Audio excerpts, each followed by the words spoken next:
May Bill Gaines shine his heavenly light upon you and impregnate you with many happy days and joy fetuses. May your anuses be cleansed by the purifying light that exudes from Bill Gaines' eternal dragon phallus. Should you meet your mortal demise this day, go with comfort that you have satisfied the commands of the one true Bill, those being this: read comic books. Fuck the dumb shit. Be yourself. Love each other. Also, read more comics and grow your hair out all goddamn while. Amen.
The album includes songs like 4F Club, Finder, Feeler, Fucker, and Forgetter, Free Fix for a Clap Queen, My Erection is Over, and the song Golden Showers, which says these words: listen, you little slut, do as you are told, come with daddy for me to pour the gold.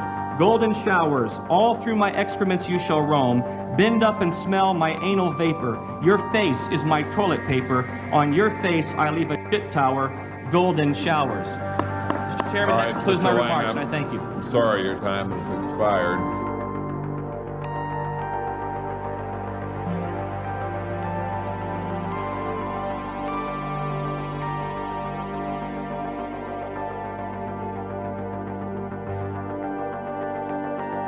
Won't somebody please think of the children? The only way that you can really stop this kind of thing is to arouse public opinion.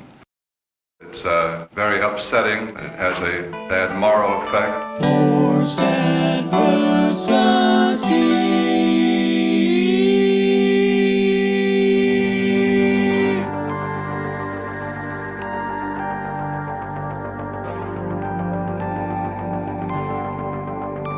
Ask yourself, what's more terrifying, fear or the frightened?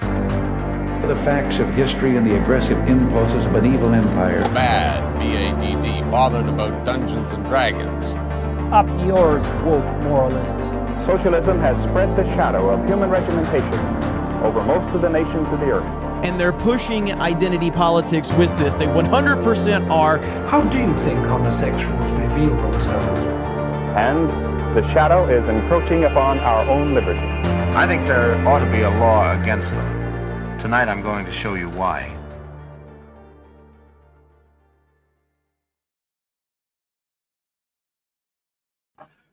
There ought to be a law against them, apparently, folks. You know, also, we need to figure out how homosexuals reveal themselves. It's a mystery how they do that. I don't know. Maybe Morgan can help us. Hi. Well, there ought to be a law against how much I'm going to shout out how much I hate fucking Alice Cooper today. Fuck that guy. Yeah. Do we want to cover that real quick, or I just want to give him a big fuck you shout out here. Yeah. Fuck you, Alice Cooper. He's literally become the same thing as just an old lady named Alice. Yeah. He is now Karen Cooper. Yeah. I mean, you know, like, what the fuck? I used to think he was cool as hell because, you know, my first experience with him was Wayne's World. Right.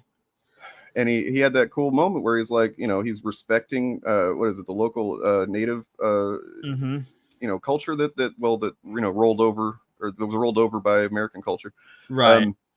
In Milwaukee or whatever. I've heard of that place. I may have been there just a few times. Well, and there's our Wisconsin of the day. God damn it! Damn it! There it is. The villain. His reared its ugly head. Yeah, I really want to do like I want to do like a con thing, like where I'm just like Wisconsin. You know? Cheese heads. When you're, so like I knew Alice Cooper was like, his whole thing is just an act. Like I've seen Alice Cooper a bunch of times, because he's played Milwaukee a whole bunch, and like it's an act, right? That's his day job, right? Right. But like, come on, dude, really? Yeah, I mean, it's like. I mean, I'm not going to say that if you were living out your act is much better, because Marilyn Manson essentially does live out right, and he's he acts. Yeah. Also a huge piece of shit, But like, so if any of you have seen Alice Cooper in the show, he does like a magic trick where he cuts off his own head. Maybe just don't do it as a magic trick next time. Right. Maybe, someone can make the magic happen, as it were. Although we do not condone or advise endorse, or in no way, shape, or form do we think that anybody should cut off Alice Cooper's head.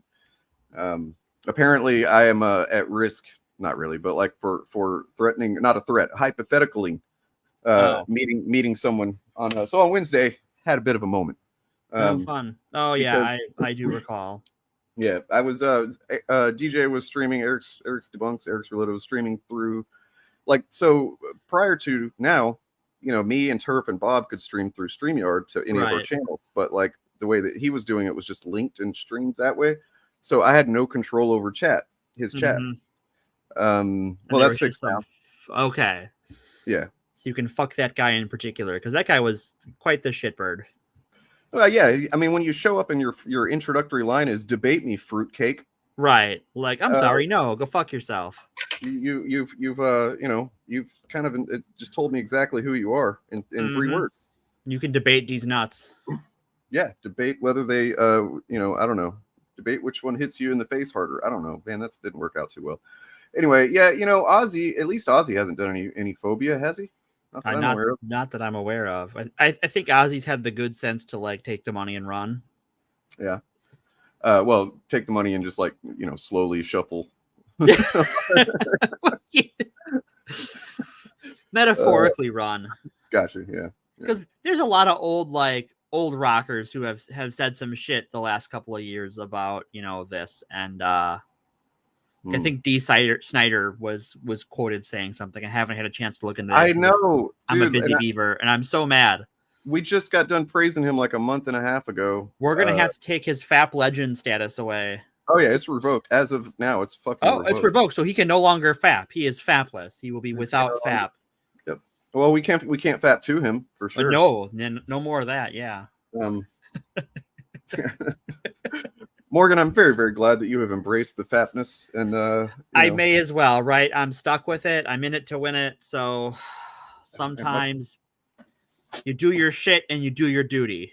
Sometimes you gotta. Oh, as a matter of fact, I did want to present that just for I don't know, lighten the mood. We're talking about transphobia and shit, and we're also going to be talking about genocide. Some heady shit. It's all about. Yeah. So, yeah. Why don't you play the fun bit and then I'll get into the serious bit.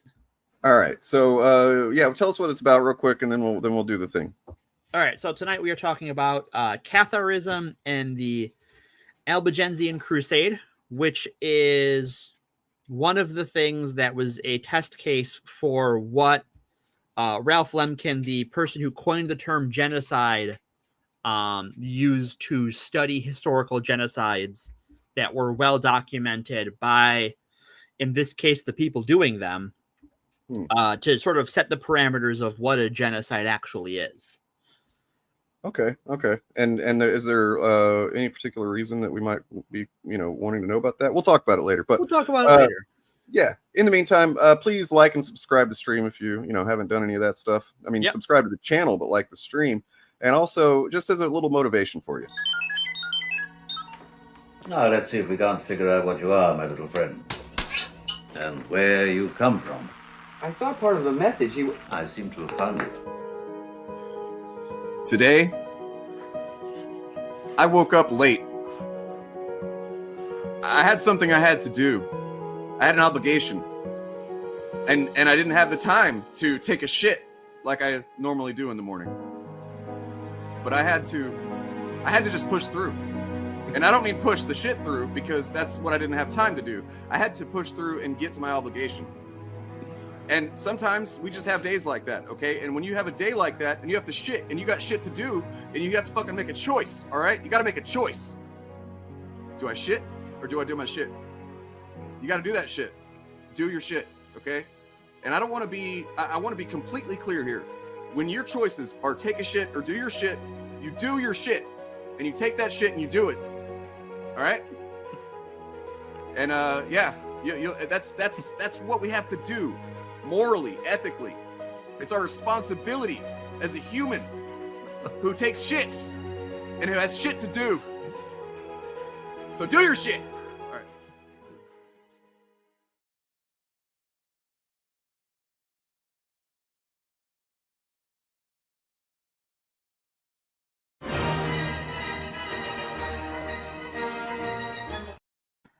That's beautiful. That's just, I love that you, after you finish it, you let the scene linger like it does in the movie.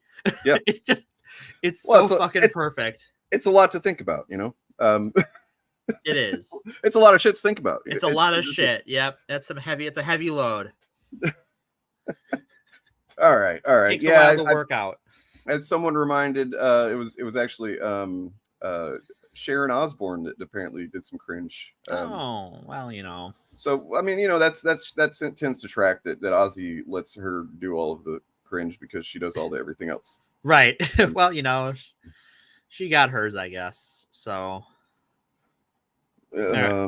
That's kind of, yeah. I mean, you know, A for sentiment, and then like C- for joke.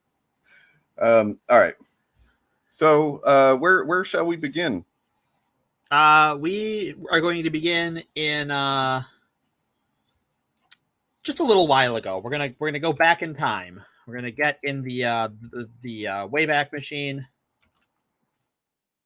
Like literally use the website, the Wayback Machine? No, the actual Wayback Machine. We're gonna go back in time to the 12th century, in the year of our Dark Lord of the Sith.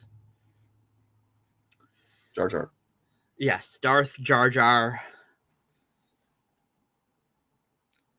And a little religion that may or may not have existed. And we'll get to that very much later. Uh-oh. Yeah, we're going to go crazy today. And this is one of the reasons why I thought this was an interesting topic to cover, because I was reading about this and I found out that because what we know about Catharism comes from the records of the Inquisition and papal records from when the Pope declares a crusade against them. Oh, you kind of cut out there. Okay, so when eventually the Pope goes after these people, declares a crusade, and then afterwards begins to sort of codify what the Inquisition is. All of not the Spanish Inquisition, but we'll get there too. Now I lost my train of thought. Sorry. No problem.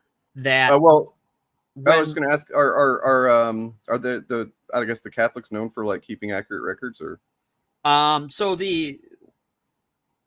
yes and no. Yeah. So they are at this time notorious, especially when we get into the foundation of the Inquisition. Mm-hmm. While there are smaller inquisitions that exist before this that are sort of run by local bishops over a diocese, the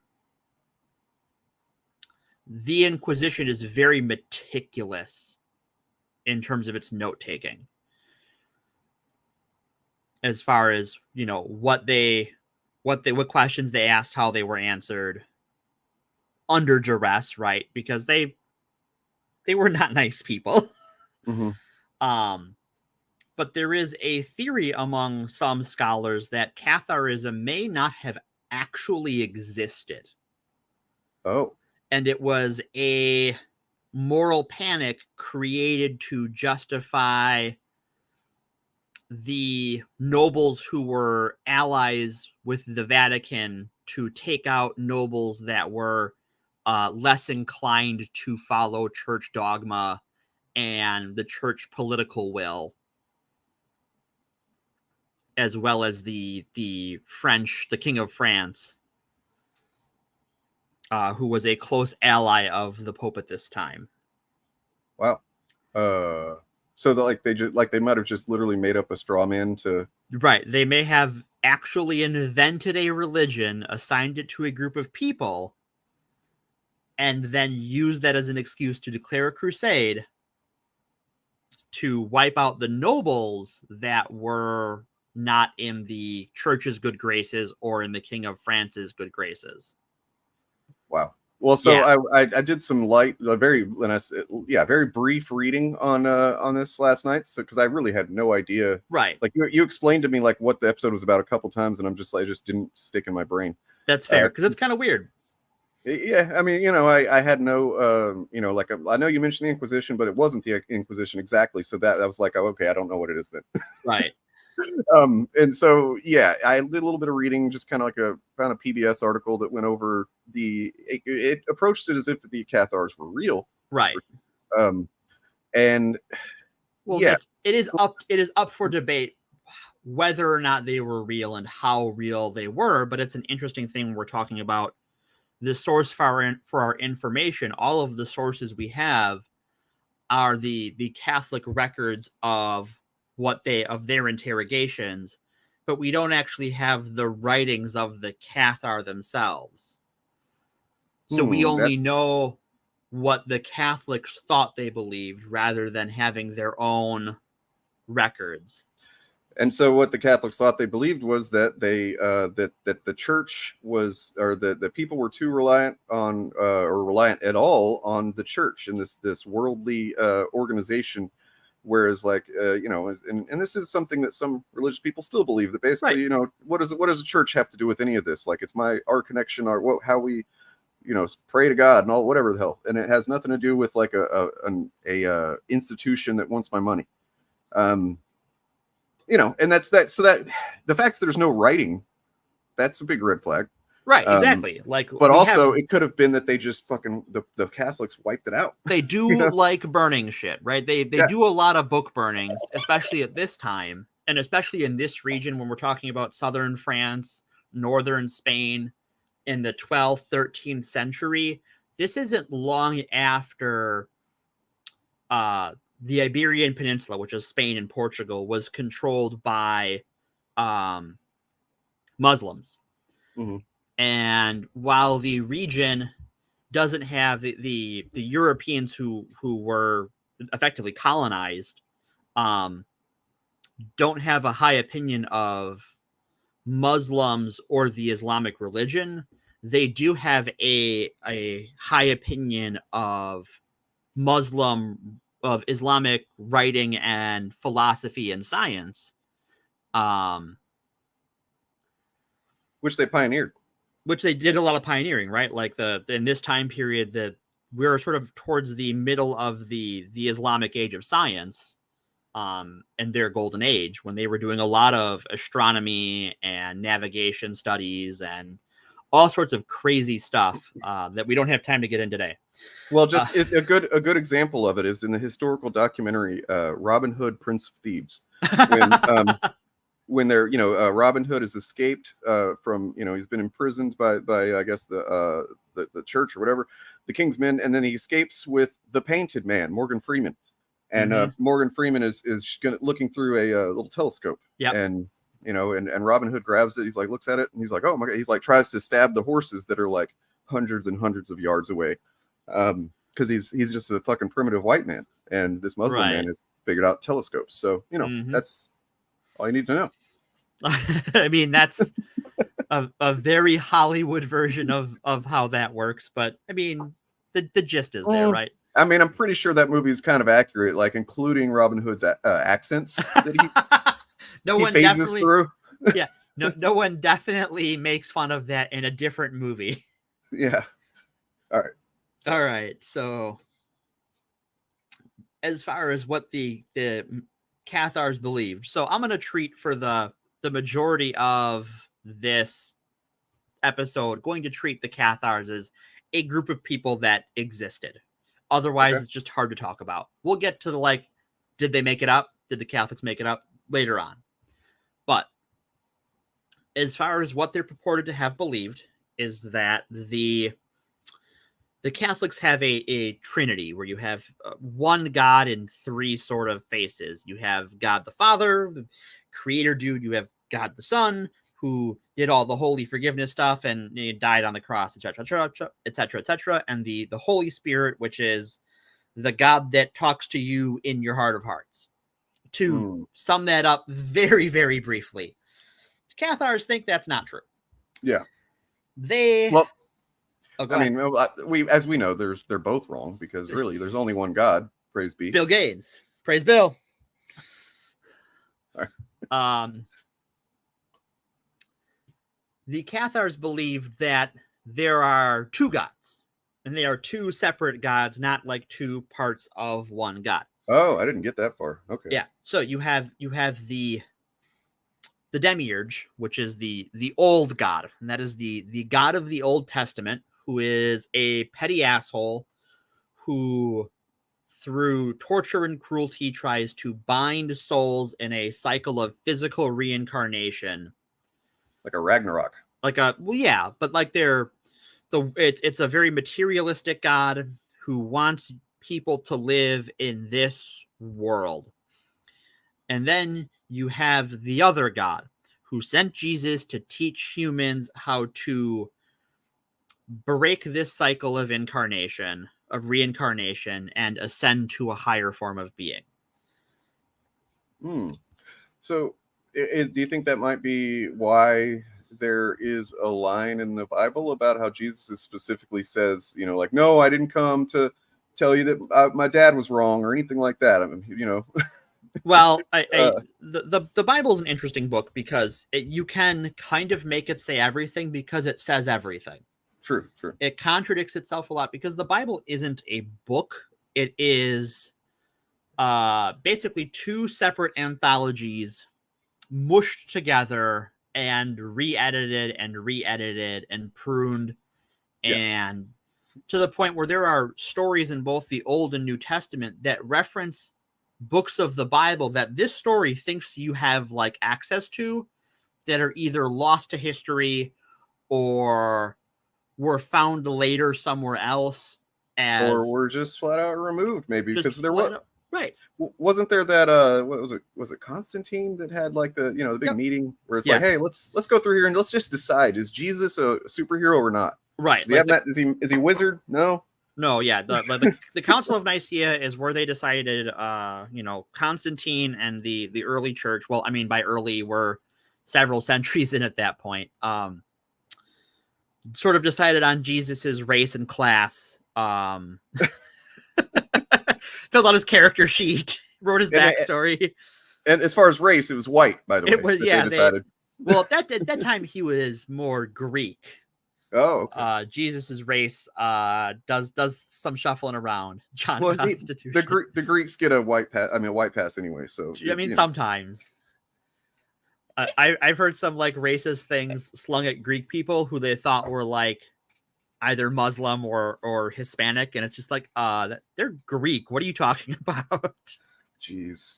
And I was totally, by the way, if anybody not clear, I was being completely sarcastic about a white pass. Right. No, I know. Yeah. Exactly. Yeah, John Constantine. Yep.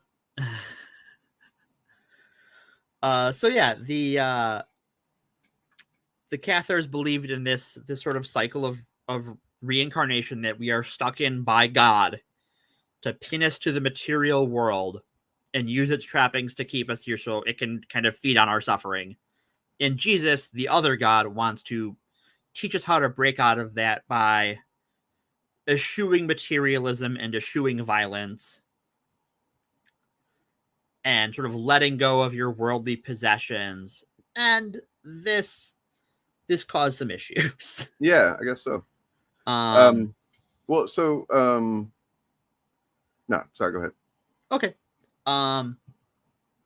So the Cathars were very much an offshoot of Catholicism, and it's important to point out that at this time,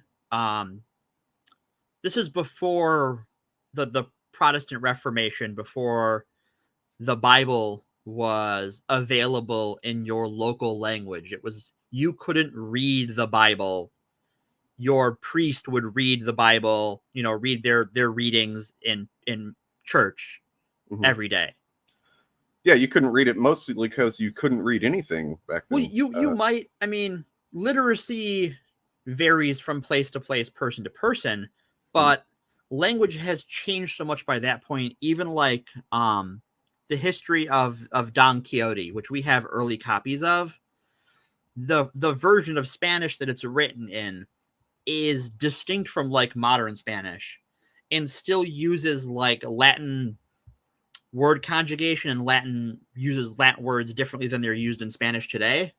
See, there's like a whole transition of the languages over the centuries, and the Bible isn't really changed from this liturgical Latin translation that priests know, but nobody else knows because they don't teach it to anybody else. So you might read, your local language just fine, your local version of Spanish or French or what have you. You may even read Arabic if you're someone who has traded in Islamic writing. But you probably don't have access to liturgical Latin to read the Bible. Okay. And so this is how one of the things that goes into Catharism is you don't have you people who believe in God, right? That's what they've been taught is real. That's as far as they know, this is all real. But there's a guy who controls all that, right? And Catharism, sort of the first thing that gets it into trouble is it is very anti-clerical.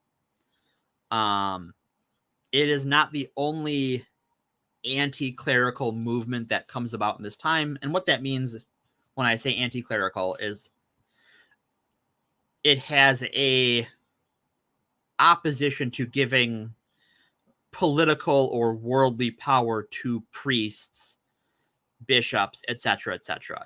The clergy of the church are, in the views of the Cathars, a problem. And you get there because at this time, priests had a lot of power. Like, there is no separation of church and state. The church holds an immense amount of wealth and power, and it is rife with corruption. Priests are often members of noble families who will often, your first son is your heir, right? No one counts the daughters, right? Because people suck. Your first son is your heir. You keep the second guy on as a spare. But then that third one, you send that one to the church to become a priest so that you're in good with the church. And your kid is already educated, so you don't have to, the church doesn't have to do as much work to train a priest. You have someone who's had some base education. So the nobility is very much tied to the church. And they give each other a lot of passes, and local priests and bishops are often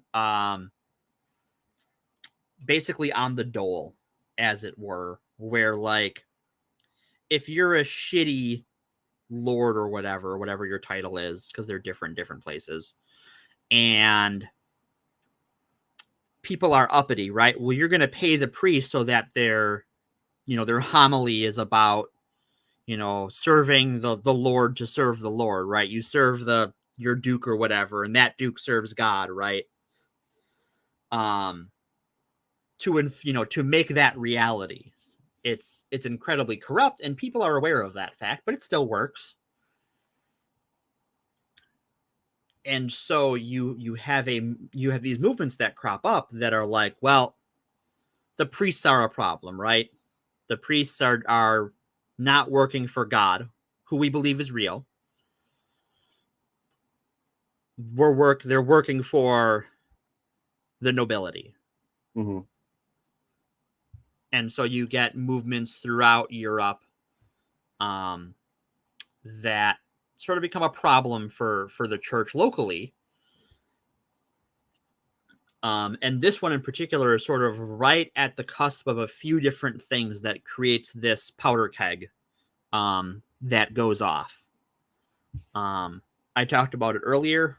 The Cathars are primarily in northern Spain and southern France, which you have this mix of, it's a highly traded area. There's a lot of commerce in the area. Because you're sort of on the French frontier and the Spanish frontier in a period after the occupation of Iberia has ended. It's very cosmopolitan. There's a low amount of Jewish persecution in the area compared to the surrounding areas. Nice that there's one place. Right, there was a place. And then you had, ex-Muslims and or former Muslim slaves who were in the region still after the area was abandoned or after they were pushed out. And there is this demand for Islamic learning because there's nothing like that in Europe. And also because the King of France is having a little scuffle with the French. This scuffle goes on and off for a while. The French and English don't really get along ever. Not for long anyways. So his attention isn't on the southern portion of his country. He's looking north to blame Ryan. This is Ryan's fault. Yeah, well, of course. So all of this serves to create this sort of petri dish where new ideas can breed, and the nobles there are kind of happy to let it happen because you have all of this trade and all of this influx of people, and all you're doing is you're collecting taxes, right? So like this is good for business because no one's really paying attention to you for a while. Until somebody does. Right. Especially when, word that as Catharism begins to spread, word reaches Rome that, hey, there's a lot of like anti-clergy activity going on, and we need to do something about that. And so in 1198, the ironically named Pope Innocent III has had enough. Has had enough of this shit. He's had enough of heretics, and he decides to send a delegation to figure out what's going on. To go deal with all these priests that are molesting kids, right? No, right. Well, and that's going on too, right? Like because that has not stopped. That's going on here. Then during been going on since the beginning of time, probably. Right. It's a tale as old as time, sadly. Well, the reason is because if they don't do that, then the spider god will come, and I don't know if you've ever seen the South Park episode about that. No, it's pretty fucking great. Oh my god! They're like their local priest is trying to figure out why it happens because he doesn't do it. He's like the one who does it. Right. He's the one guy. And so he ends up going all the way to the Vatican and stuff. And they're like, he gets kind of shown the behind the curtain, and it's just this ancient, like second layer that what they really believe, like, and it's they've actually been worshiping this spider god or something that tells them they have to do this or whatever. And like it's pretty fucking great. He's just like, no, this is not what Catholicism's about. Right. And so also, as Julia points out, the Catholic Church is totally useless against vampires in this time. Just unhelpful completely. Well, yes, they allowed them, just like Nazis, they allowed them to rise to power. It's true. They probably helped them out. I'm just saying. Probably. I mean, they help and hurt Vlad the Impaler like back and forth because Vlad's a wild guy. Yeah, it was a trip. So he sends a delegation to investigate what's going on. So they found that the region's priesthood was some mix of corrupt, illiterate, and kind of just letting this heresy spread unimpeded. And what I saw with what heresy means, at least at this point, the way we could look at heresy is if if someone said someone is traitorous now, or treason. Right. It is Like, it is basically treason to God. You are betraying God's holy church. It's a no-no. It's a no-no. 1 second, I got a cough. Sure. So yeah, don't be betraying the church. You know, and also an important thing is that I was reading about it in the couple of paragraphs I read, so I'm very, very informed on this. The church had so much power, like so much power at this point. They were like essentially, you know, it's kind of unclear. There's no way to really know exactly how much influence they had, and because, you know, if they didn't want to be known as having influenced something, then it wouldn't be known. Right. You know?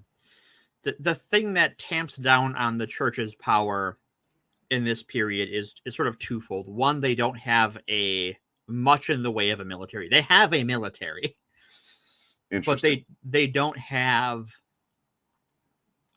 even by the standards of the day, like a modern contemporary military. They have a military, but it's kind of a local, keep control of our territory, because they control large swaths of Italy at this time. Like, it's not just Vatican City and everything else is kind of secular Italy. Like, no, the church controls a lot of that, and they control it, you know, by force, right? By the mandate of God and government. And so this investigation goes out. These delegates go out to see what's going on. They find that the priesthood here is corrupt, illiterate, not really caring about the heresy. And they find out that the Cathars had the support and protection of the region's nobility, because they sort of have an independent spirit and don't particularly care for Philip II, who's the king of France at this time.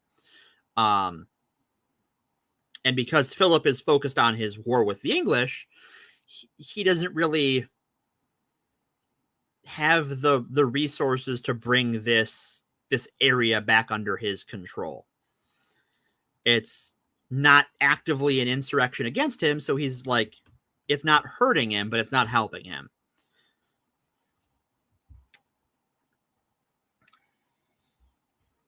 And so at this time, Philip is not willing to sort of break from this war. He's like, well, you know what? I got a war with the English, and this Catharism is not my problem. I'd love to help. I'm a busy guy. So the Pope sends Legate Pierre de Castelao. I am butchering that name. My French is wonderfully horrific. Oh, I don't. Yeah, I just embrace the, you know, screw it. Yeah, fair. They butcher English. They probably. butcher I don't English, know. Probably. Yeah. So we butcher English too. Just ask Ryan. I miss you, Ryan. I hope you're out there feeling okay. Hope you're doing better, buddy. He's up there looking down on us. No, wait, he's not dead. Damn, dude. No. Yeah, he'll be around. He's just been busy and shit, so he'll be back. Bill, damn it, Dane. Bill, damn it. Yeah. No, I spoke to him earlier. He's doing all right. He's just got a lot of shit going on, so he'll be back at it whenever he gets time. He's doing his shit. He's doing his shit, you know, and we're over here just fapping. Yep. So I read a little bit about this guy, and there's sort of three takes on Legate Pierre. Legate is a title. It is a Latin title, and the church uses Latin titles. It's effectively an official officer. He's a church official, but not like a clergy. And history sort of, depending on who you read, treats him either like an asshole who wanted to start some shit, an incompetent nincompoop who just couldn't make things right, or an incompetent nincompoop who wanted to start shit. Oh, well, it's probably some mixture of all of those. I don't know. Yeah, then probably. So this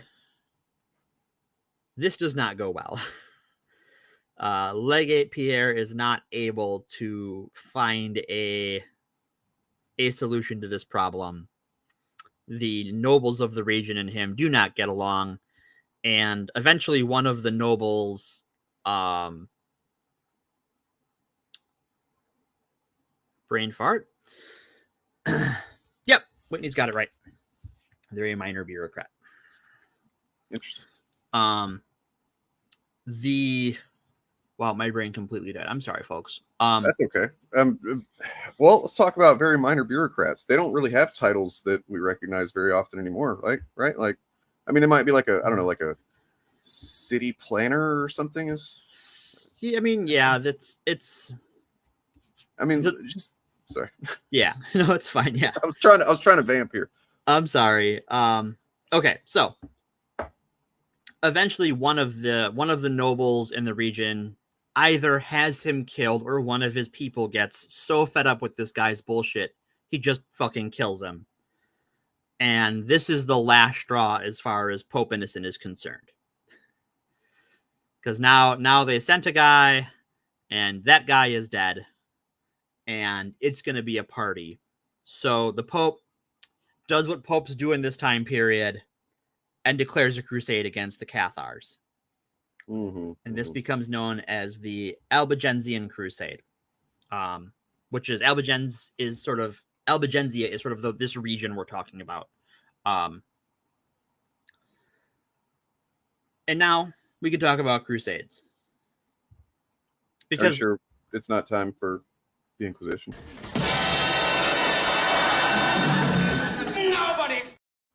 Yeah, they're early. Sorry. All right. Yeah, we'll get there, my buddies. I used to be able to do that skit from memory. Wow. Yeah. Nice. Yeah, I mean, we might make you perform that someday. Oh no, I will have to refresh on my Mighty Python.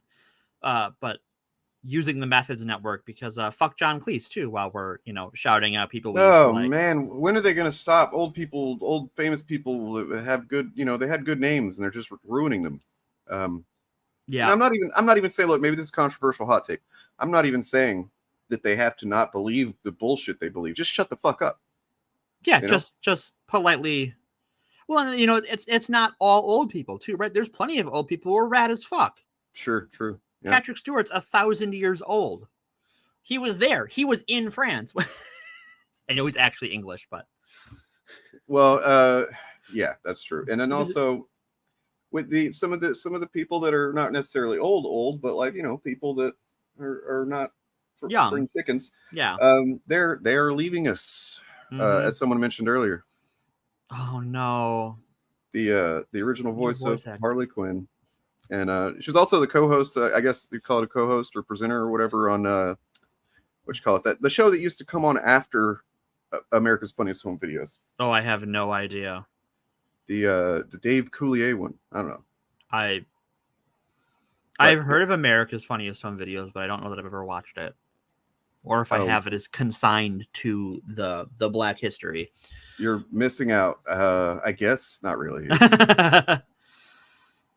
Bob Saget was doing, well, R.I.P. Bob Saget, but he was doing funny voices to people's home videos, and it's basically just a bunch of people getting kicked in the nuts. Oh, there you go. Well, who's all getting kicked in the nuts? Yeah. Yep. Terry Gilliam too. Yeah. All right. Back to the past. So I'm sure we've all heard of the Crusades. If you haven't heard of the Crusades, give me a shout out in chat. But when we think of the Crusades, Bob Barker died too. Yeah. Oh shit! I didn't even know that. I think he was still pretty cool. 99. I used to think he was evil, man, because he's always like, "Get your fucking pets neutered," and it's like I didn't understand the context for that. But a friend of mine was having some affirming surgery, and they let us know by telling us they were going to do what Bob Barker said to do. You get spayed and or neutered. Interesting. That's how they put it. Was I'm going to do Bob Barker proud. That's a way to do it. So they're recovering nicely, and I'm happy they're on the mend. Yeah, man, Bob Barker, damn. Yeah, that's a loss. Let's not forget that amazing moment in Happy Gilmore where Adam Sandler and him fight. It's just a great that's a classic moment. The price is wrong, bitch. That's like the only Adam Sandler movie I like too. I just don't care for the guy all that much. Yeah, I mean Billy Madison's still pretty good too. It's got some funny stuff, but Happy Gilmore's probably the best. Yeah. Okay. Sorry. Oh, no problem. I was going to quote Happy Gilmore for another 10 minutes. I'm sorry. Okay, well, we can do that at the end. All right. So, the Crusades. When history, when most of us think of the Crusades, we think of Christian knights fighting some form of Muslims occupying the Holy Land. Right. As in the historical documentary Robin Hood, Prince of Thieves, he has just returned from the Crusades at the start of the film. So right. As well as the even more historical documentary Robin Hood Men in Tights tells the true story of that. Oh. Yeah. You can tell it's the correct version because the Robin Hood in that one speaks with an English accent. Right. Unlike other Robin Hoods. So the Crusades were not just by this time, not just a thing that was these sort of like the Pope says, go try and take the Holy Land. And then they go try and take the Holy Land to varying degrees of success and usually ending in dead Jews. Though, spoiler alert, this too will end in a bunch of dead Jews. It was R.I.P. to all those Jews, man. Like, all of them. All of them. Yeah. Nothing good happens to the Jews in history. They just they love to kick them while they're existing, up, down, sideways. So what a crusade is when the Pope wants some militant people to go solve a problem, he will declare a crusade. And what that means is if you go and join the armies of God to fight against whatever evil the Pope is going to point you at, all of your sins are forgiven, and you're granted, depending on who you ask and what Pope you're talking about, either entry into heaven or entry into purgatory, so you can cleanse yourselves in an untorturous environment and eventually receive the blessings of heaven. Which just undoubtedly meant lots and lots of rapes. An incredible amount of rape. Yeah. Because you're cleansed. Well, you got no sins. You got no sins, right? You are free and clear. Yeah. And this is how this becomes a genocide. So let me find exactly where I want to touch this in my notes. All right.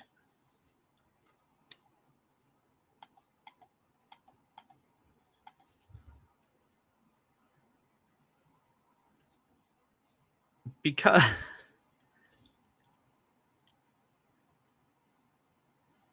this was about killing infidels or heretics, depending on where you're crusading. Mm-hmm. And because you have a clean slate, right? You are doing God's work. All bets are off, motherfucker. These crusaders here or elsewhere are not picky about who they kill. This is where we get a contemporary chronicler, so someone writing the history of this as it's happening, wrote what is now an infamous phrase that we've all heard: kill them all, God will know his own. So that's been, I've heard kill them all and let God sort them out is kind of like the modern version. The modern version of it. Exactly. Yeah. They fuck them, right? Like, they are here. They haven't done anything about it. They're either heretics or, accessories to heresy. So kill them all. And they did. they killed. So this crusade goes on for 20 years.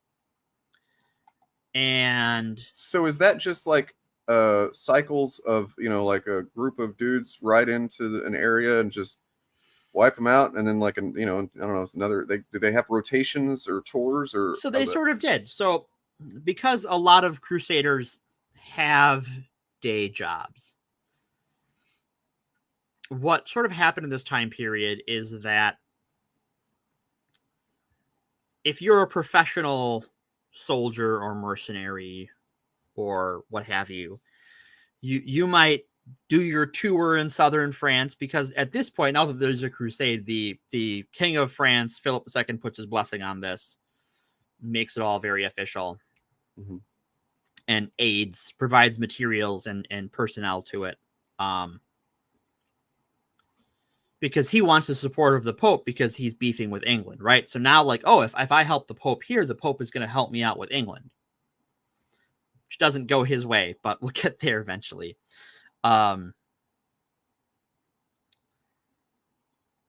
So they would often, like, in the spring, when it's nice down there in southern France, it's a perfect time to go crusade in southern France. And then in the summer, well, maybe we'll go fight, the king will rotate us through and send us back up to fight the English. And then when it gets cold again, we'll go back down and do some more crusading in southern France, and then we'll take the winter off. And so it's not sort of one continuous crusade with sort of drawn battle lines and, trench warfare and what have you. This is very much an on and off again war for 20 years as they, kill a noble and then, raise his castle and raise his lands and, effectively enslave his people. It's not called slavery, but it's slavery. Prisoners with jobs. Right. Well, the Holy Grail, you'd have to learn about that in Camelot, and we're not going to Camelot. 'Tis a silly place.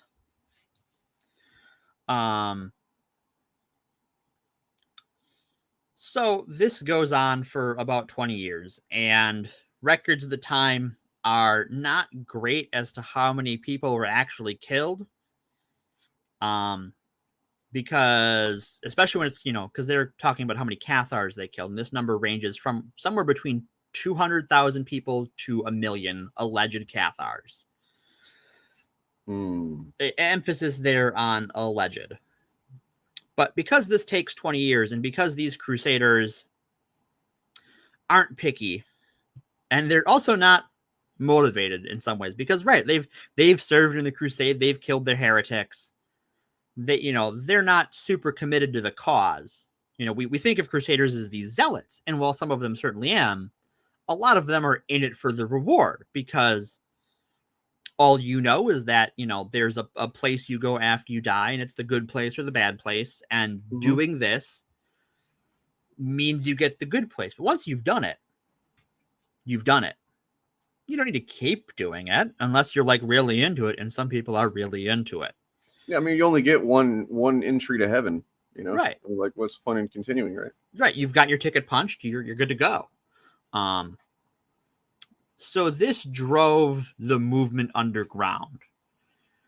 Maybe.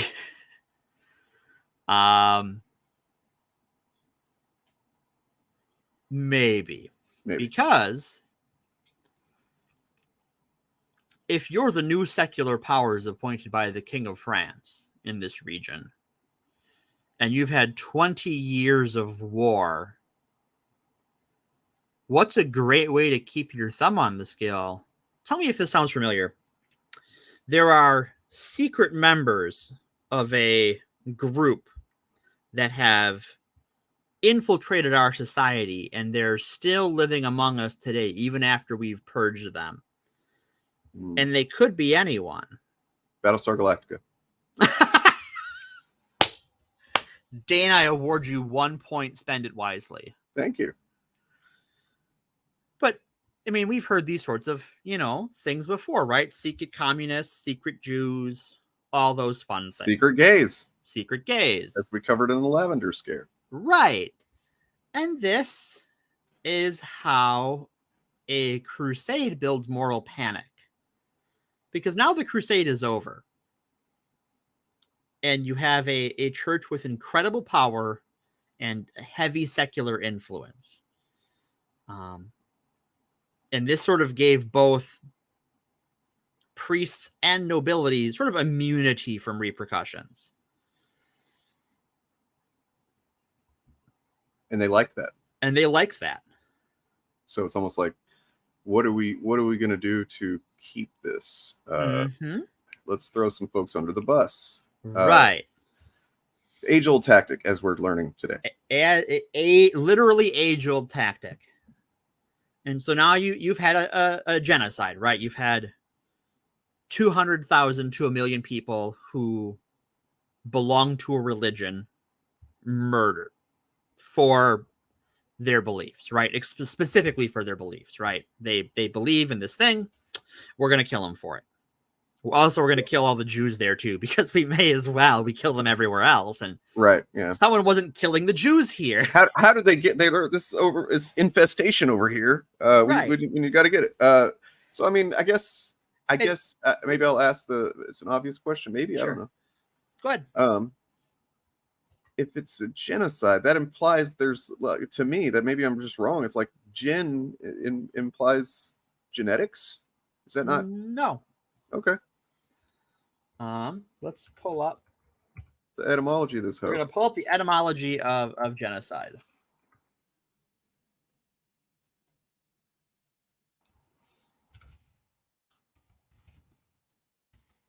going to pull this up ahead of time because that's a really. So, well, it does come from. Congratulations to everybody listening, by the way, because it's not very often that I don't know what a word means. So there you go. Use it wisely. So, while geno in genocide comes from the Greek race, the Polish lawyer Ralph Lemkin, who we mentioned earlier,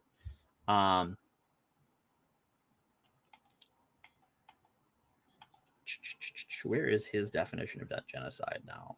This I had pulled up, and I don't know where I put it. He literally wrote the book on what a genocide is.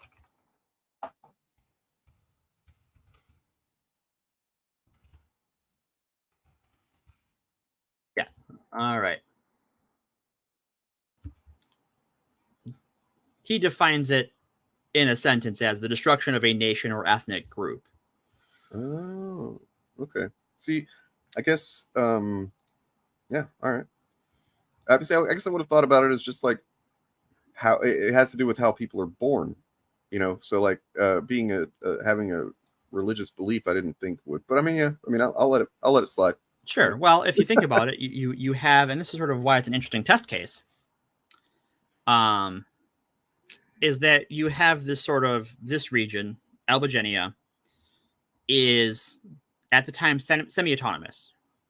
It's a cosmopolitan area that's effectively independent from what's going on in Spain and ignored by the nominal rulers in France, and the nobles there are kind of able to build their own nation and their own culture, and that's what's being extinguished here, right? This independent cosmopolitan culture in the middle of Europe in the 12th century is being extinguished.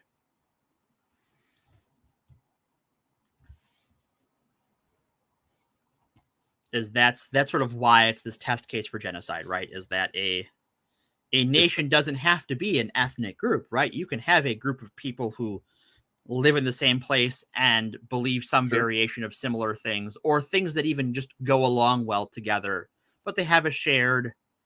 And so, okay, any examples of prior to this? Because as we mentioned, the Jews have been getting killed since at least the beginning of Christianity.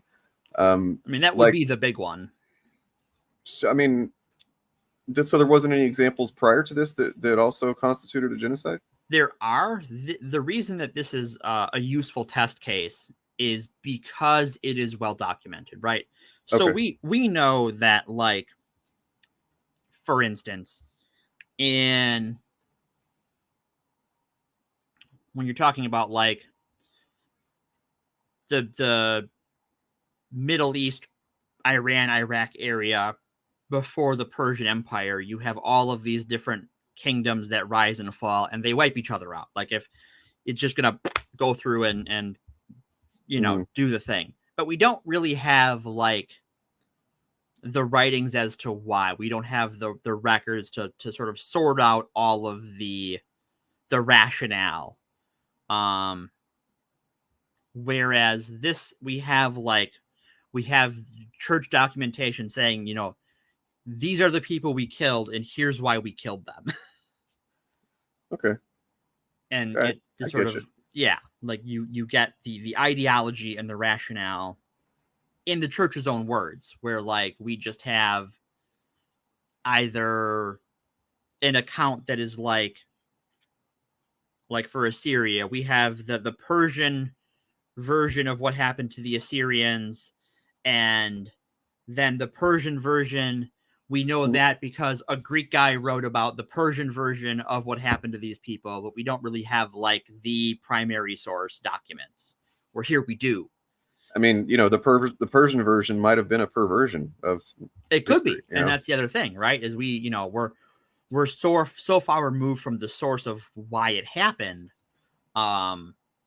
where we have some of the text of once we get to the Inquisition, when the Inquisition is formed in this period, which we're about to get to, we have like their records of their interrogations, right? Of you know, who they arrested and why, and what punishments were meted out. And so that's what makes this a useful test case, is because we can get all those nitty-gritty things that when we're talking about older examples, we just don't have all of those pieces. If that makes sense. Totally. All right, cool. So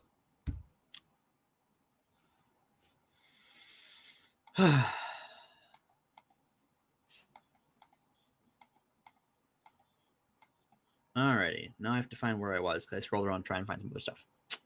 All right, so now that the Cathars have been driven underground, nobles, you have people who use this as a panic. They effectively create a moral panic around surviving Cathars.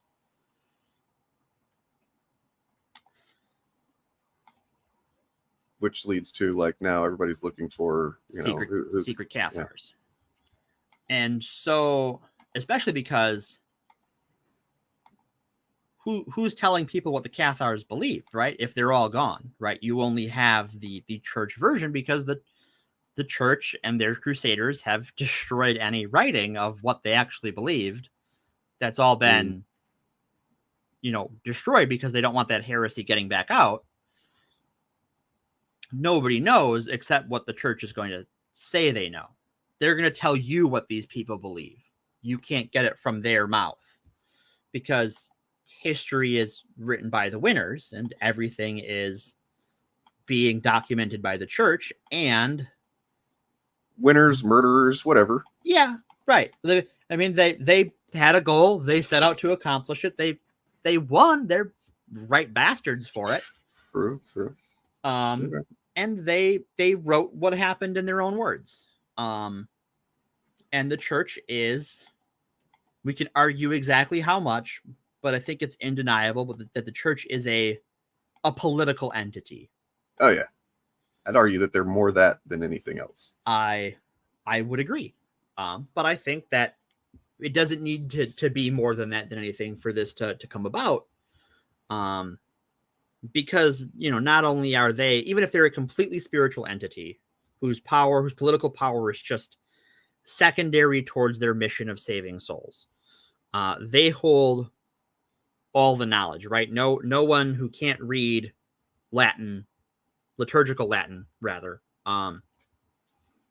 can figure out what the book actually says. Because by this point, Latin, as it was when these books were collated together into the Bible, no longer exists. You have Italian, which is, somewhat Latin, and French, which is mostly Latin sometimes if you squint, and Spanish, which is yeah. What if, we have loan words from Arabic and from the French and from the people who lived here before Rome took over, and all of these things sort of blend together. And just language changes over time. Think of how like kids, the kids use the new slang all the time, and I'm just like, what the fuck are you talking about? I mean, heck, when I was a teenager, I'd be like, what does that mean? I don't understand. And this is people my age using slang. I'm like, you are speaking another language. Yeah, I mean, I think spectrum people, at least from what I like, we're not the quickest to pick up on the hippity lingo. Fair. I don't know. Chandler, oh my God, they don't do drugs, but they conquer civilizations and make up history. True. They also do drugs. Yep. I think we should do an episode on, I don't know, that really applies to the podcast, but like historical drug use as far as like what drugs they used to do. Yeah, that'd be interesting. So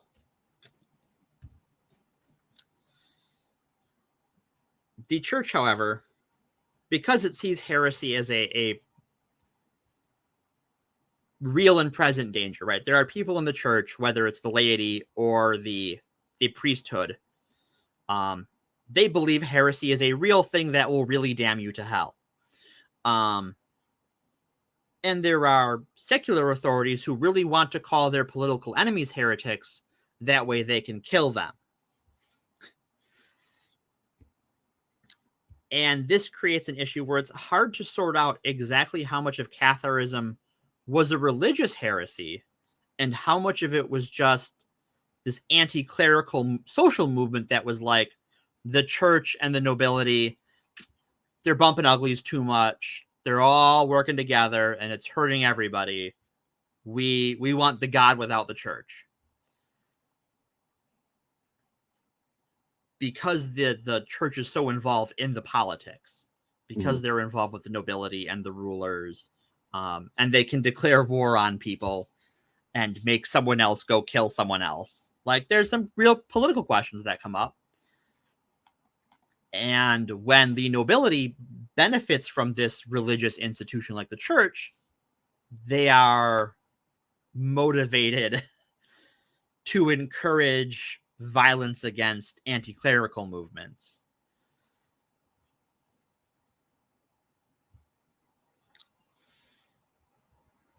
So this is sort of the process of how this goes in this time, and there are some other heresies that go on in Europe at this time, and the sort of playbook is sort of codified here, and some of this is going to sound familiar. So a secular leader will drum up fear that dissidents in their own territory are heretics. And they call them heretics to undermine the validity of the criticisms against them.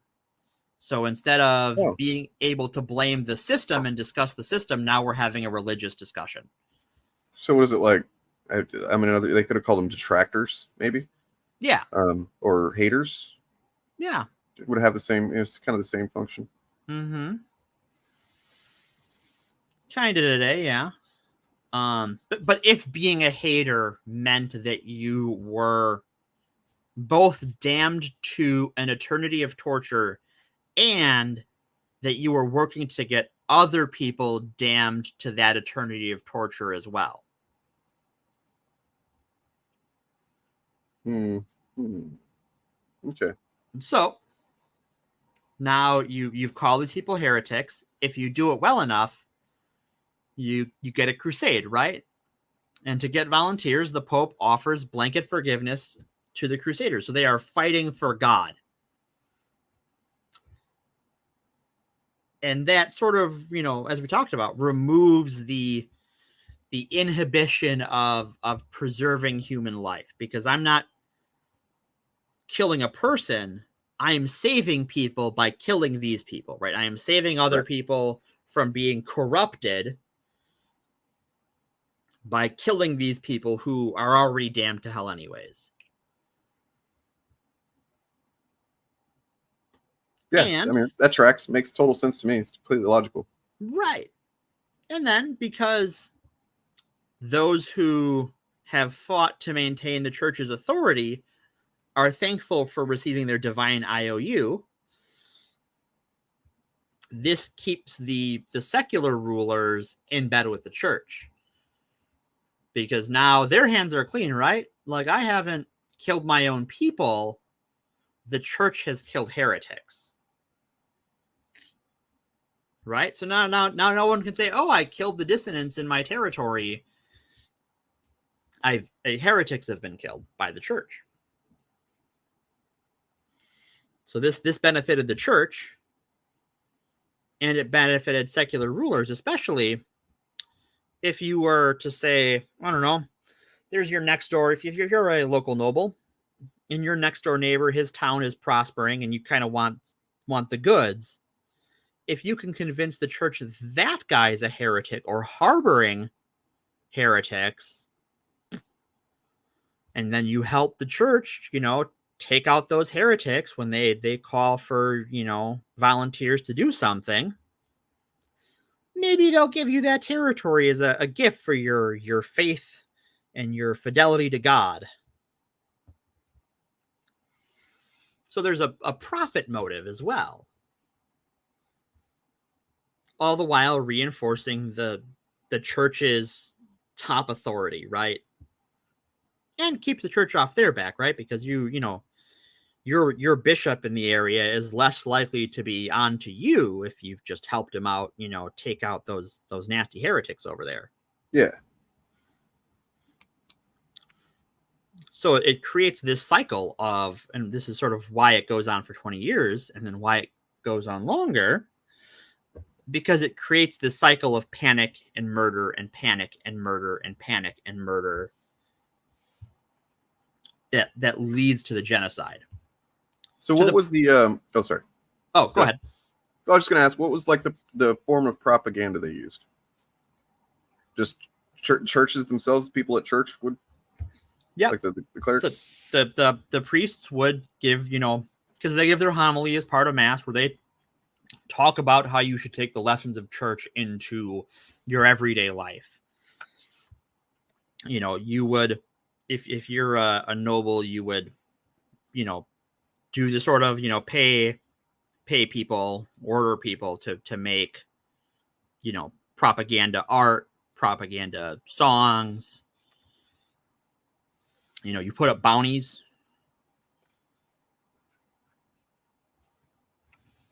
Okay.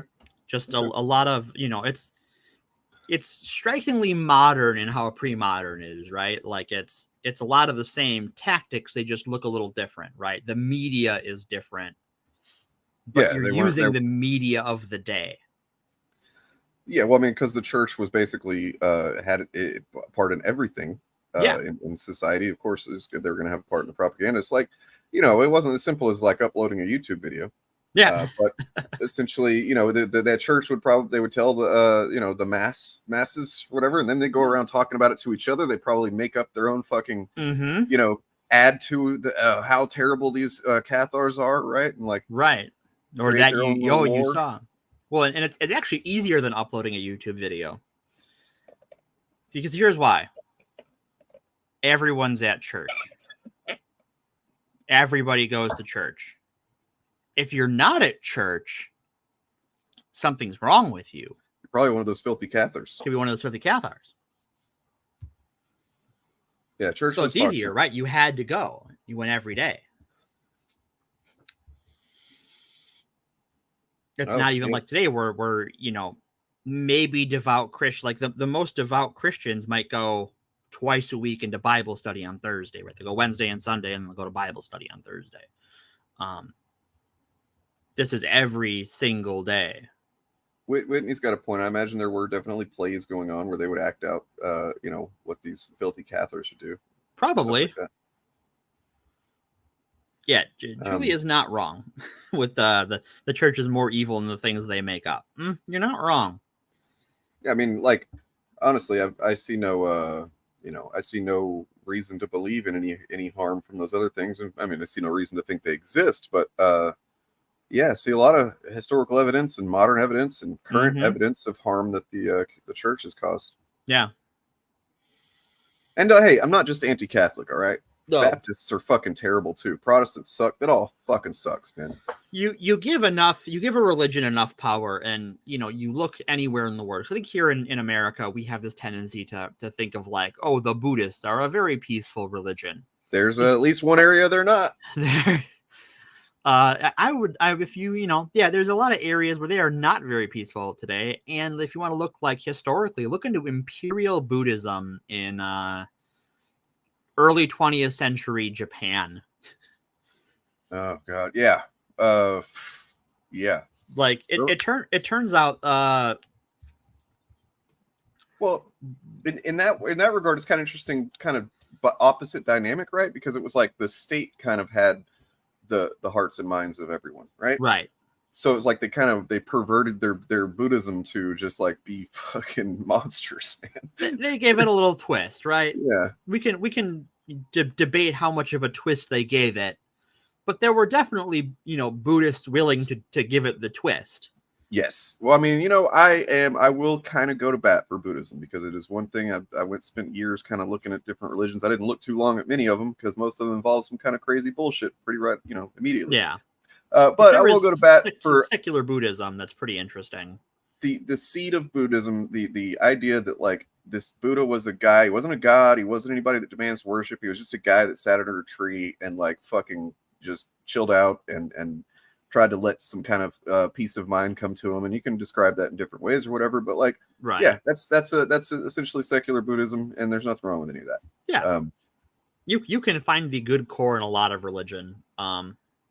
But it's sadly scarily easy how easy it is to weaponize it, to direct followers to hurt others, especially when it becomes institutionalized and sort of part of the government. And there's a reason why when religion and government get in bed together, there's going to be violence against somebody. If anybody's interested in learning about secular Buddhism, there's a author named Brad Warner, who's he's an American dude from, I think, Akron. He was a punk bassist in the 80s. He moved and lived in Japan for years, working on stuff like Ultraman. Shut up, that's rad. Yeah. And he came back. I mean, he's also an actual a Buddhist priest. He kind of became a priest over there, and then came back and then started writing books about why. There's a lot of bullshit beliefs around Buddhism, and then like he's where I got basically what I think about it. Essentially, if you just strip it down to what it was, and he uses historical writing and stuff like that to back his claims up. But he's got books called like "Sit Down and Shut Up." Literally just sit down and shut up is nice. The core of it. Anyway, I'm only a Dudist priest, so same.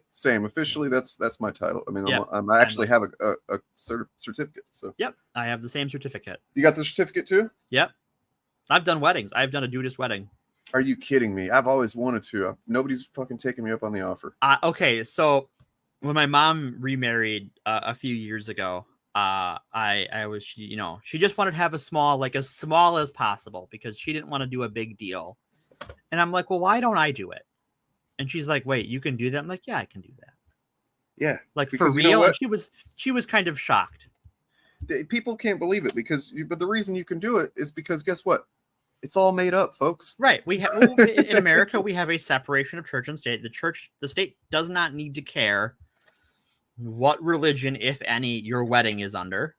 And so the state just wants someone to officiate, and that person can be whoever you say it is, with whatever religion or non-religion says it. And so we went out. Her house is by Lake Michigan, so we went down by the bluff and overlooking Lake Michigan. It was all very scenic. And I got up there, and I go, marriage is what brings us together today. Magical. And so that is like one of the movies she showed us growing up. It's one of her favorite movies is Princess Bride. And her face was just like, but was both like shocked and just loved it.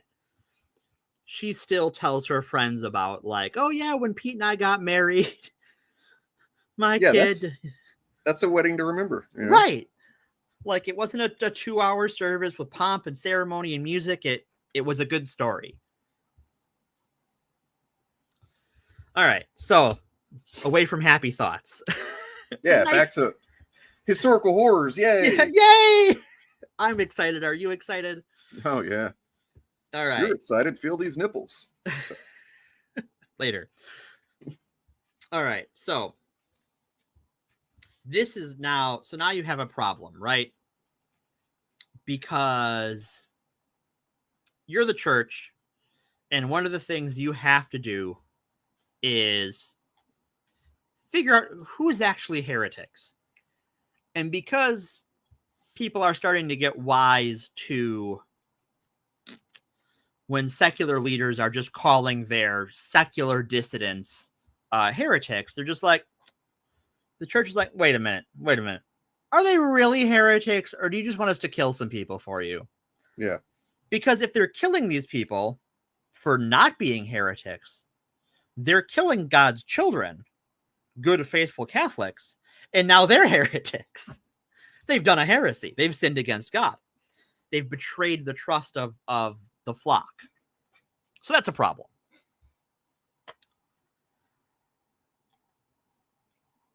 And so before then, some churches, some bishops had a system where they would get some priests together and they would investigate these claims locally, sort of at the diocese level. The diocese, for you, if you don't know, is sort of the church geographical structure ruled by overseen by a bishop, though effectively at this time ruled by a bishop.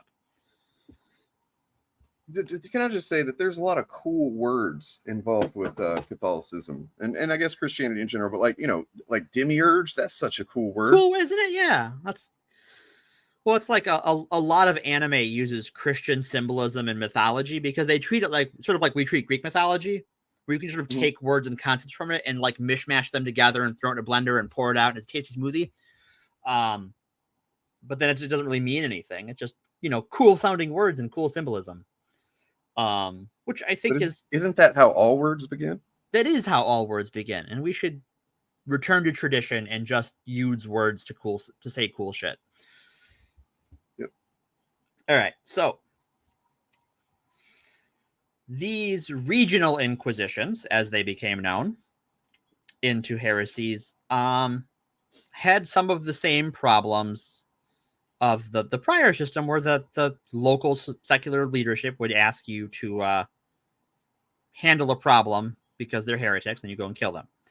Because a lot of these bishops and a lot of the priests were sort of on the take, right? And this led to some disagreements within the church, and so eventually the Vatican was like, no, there's not going to be all these little inquisitions. We are going to oversee the Inquisition. The Inquisition. This is what's known as the Medieval Inquisition. Which really, I mean, nobody expected it. Nobody expects the Spanish Inquisition. Well, they come later, but oh, God damn it. Yeah, sorry. We don't get Torquemada for a few centuries. Well, we're not historians here. We're a podcast. No, so we're a podcast. Yeah. So, and besides, that clip's iconic. It is, really is. That's why I put it in the fucking thumbnail. You were like, I was like, what do I put for imagery? And you're like, I don't know. I kind of want to say the, Monty Python. And I was like, but it's just not really accurate. And I'm like thinking about it. I'm like, well, but it's kind of inspired by. Yeah, right. Like we all get there, and yeah, it's funny. We're gonna get into that a little bit, though. Okay. So, the Inquisition expands from these regional bishop-led organizations to a full entity with the legal authority of the Pope to seek out specific sects and people targeting those who strayed from Catholic teachings. And like I've said before, they were meticulous. And I actually need to take a sip of coffee. Sure, take time. In the meantime, I can say, hey, if you're watching and you're enjoying this, you should hit that like button, because that's what that means. When you like something, you should like the thing. I think that's a time, some tradition that's lost to art, folks, is here on YouTube. Sometimes a lot of people actually watch the videos, and they may even enjoy the shit out of said video, but they just don't hit that like button. And I don't know if you're aware of this, but that is basically currency to YouTubers. Mm-hmm. You know, we gobble that shit up, and it tells YouTube and it tells the algorithm, that's really just ruling our lives right now, folks. If you're not familiar with that. I got a video. It's called I don't know, something to do with the Westworld. You should check it out. But it's a very good video. I recommend it. Our lives are run by these algorithms, and so it helps to, have some agency in the said algorithm sometimes, and not just let it do what it wants to do, what it thinks you want, and then give you, like, basically the next thing you know, you're down some rabbit hole and you're fucking thinking that there's no Holocaust that happened and stuff like that. So, have some agency in the algorithm. Hit the like button. Hit it. Now, speaking of the like button, the Inquisition. People like them. Mm-hmm. They like the aesthetic at any rate. But these people were meticulous. They took detailed notes and they were thorough because they were charged with rooting out heretics. And it wouldn't do them any good to go after not heretics, right? That's not the job. And this is sort of where I learned I had to unlearn my own forced adversity. Uh-oh. So while at this time the Inquisition, very anti-Semitic, very, because these are non-Christians living among the flock and don't believe what you believe, and that's a fucking problem. And also there's the whole, their religion is, the predecessor to yours, so you're believing in God wrong, right? Like, yeah, you're doing it wrong. You're not going to stop doing it wrong. Your existence implies that we are invalid. Right. And so they're a little upset about that, and do a lot of anti-Semitism. But also would things like women. So one of the church records about the Cathars is they let women serve in leadership roles because whoa. What? Well, women? Yeah, because your physical body, your material body in Catharism, because it's all about transcending the material world and the physical world. What is your body if not a physical thing? What is sex if not a physical trapping of the world? You need to let that all go. How did they not think about the fact that women are yucky, girls are gross? Okay. They did not, because that is materialism. Wow. I mean, it's kind of based, actually. It is, right? Like, it's actually like, oh, that's rad. These guys rock. No wonder they wiped them out. So this meant that if a woman was too uppity, you could accuse her of being a Cathar. Oh, no. If she had a leadership role you didn't like in something, you could accuse her of being a Cathar. Oh, no, man. And the Inquisition would have to interrogate this person to figure that out. And sometimes that involved torture, because it do be like that sometimes. And sometimes it involved something that resembled like actual investigation. So while pop culture sort of shows us run the clip, shows us this Inquisition, right? Nobody expects the Spanish Inquisition. That sort of brutal, oppressive, delusional organization. That's not what they were. They were law enforcement. They had this legalistic mindset for the standards of the time. And they were very thorough in what they did. Took notes, talked to people, talked to witnesses, gathered evidence. And they took it very seriously. And because it was this, when people were accused by the government of heresy, their role was to figure out who was corrupt, whether the accused had actually violated church teachings, or this was just a secular dispute. Now, I'm not saying these are the good guys. They are just a different flavor of bad guy. Right. But because it's I don't know that at any point, like especially this part of history, I don't think anybody was using power in a good way. No, I don't think so. I think every. You roboted and disappeared. Test 1, 2. Yep, there you are. Woo, here we go. All right, so,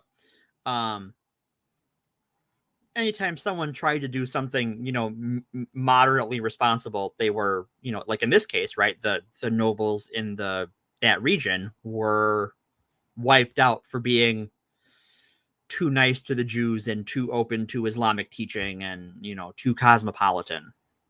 They weren't good Christians.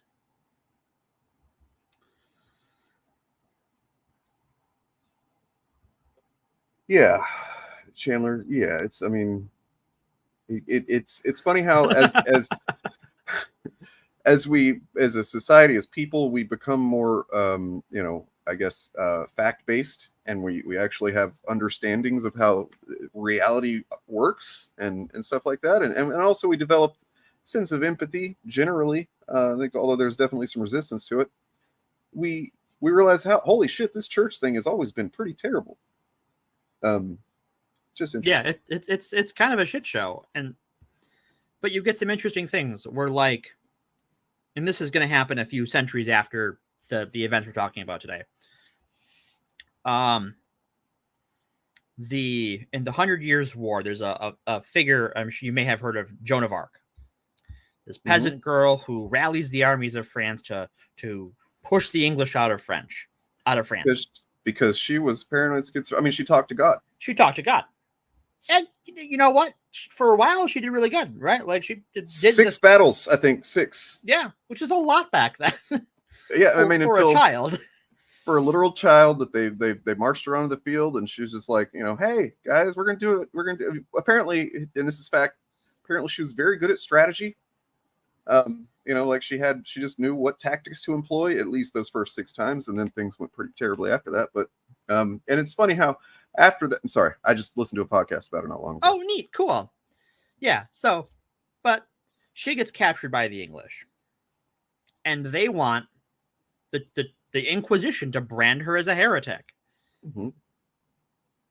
And the Inquisition was not so hot on this idea. They're like, well, we gotta do the paperwork, right? We've got to figure that out. Right. But like, because I mean, there had to have been some fear there. Like, well, maybe what if she's actually God's chick? Right. Then, what if she was chosen by God? We're not just gonna, like, because you told us, we're not gonna just take you at your word. We have to do the legwork. And depending on how, like, what version of history you're reading, either someone was bribed, because these inquisitors are it's still the Inquisition, right? It's still the church. There's still corruption. There's still bribery that goes on. Someone rushed the paperwork, as it were, and the English burned her as a heretic. Yeah. Well, I mean, also that was just, I mean, from the English perspective, you had to get rid of her. You had to get rid of her, right? It was a political killing. Yeah. But the Inquisition later recants that and pushes for her to be canonized as a saint. Like, oh yeah, we got this one wrong.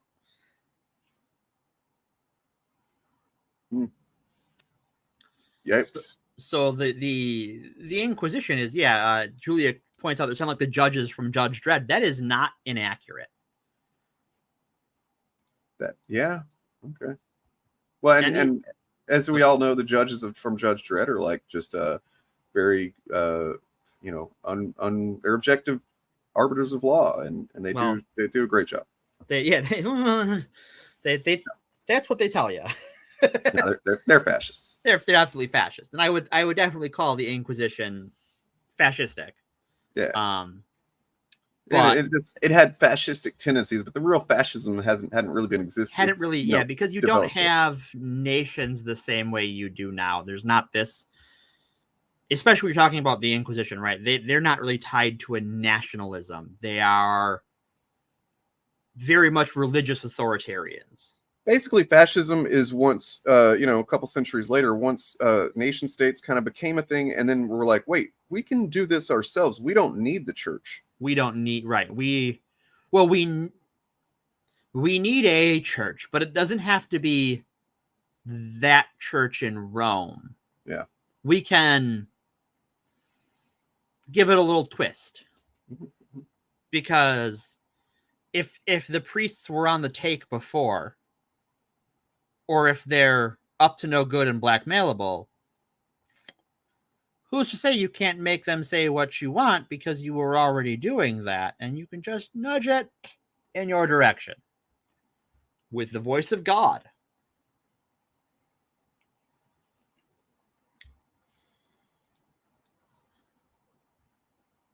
And so this to bring it all together, because the church really couldn't figure out exactly who these heretics were, and because of all these secular leaders trying to use the church to go after their enemies, you may have created a religion that never existed. That the Cathars may have just been a fabrication of this time when there was secular disagreements and you needed a thing to get the church to go after your enemies. And what better way to do that in the middle of the Crusades to go, oh, there's heretics, if you look at where Italy and France and Spain are on a map, this is not that far from Italy, and therefore not that far from Rome. So this is on your, if you're the church, this is on your back door. And we know how the church feels about back doors. They want them to work one way, as it were. Yeah.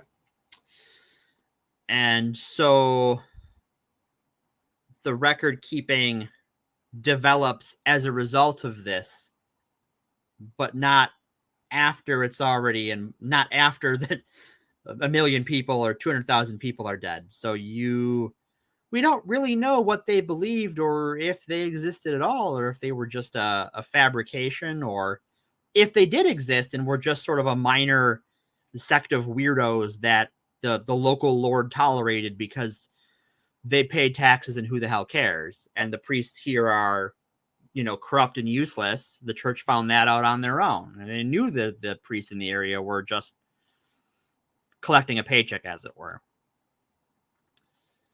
And so it's really an interesting question of we created a moral panic. We created a genocide that created the Inquisition, all because of a religion that may never have existed.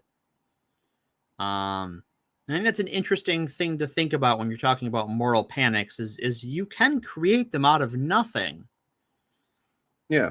If there's enough blame to shift around. Well, and in fact, it almost seems like it's even easier to do when there's,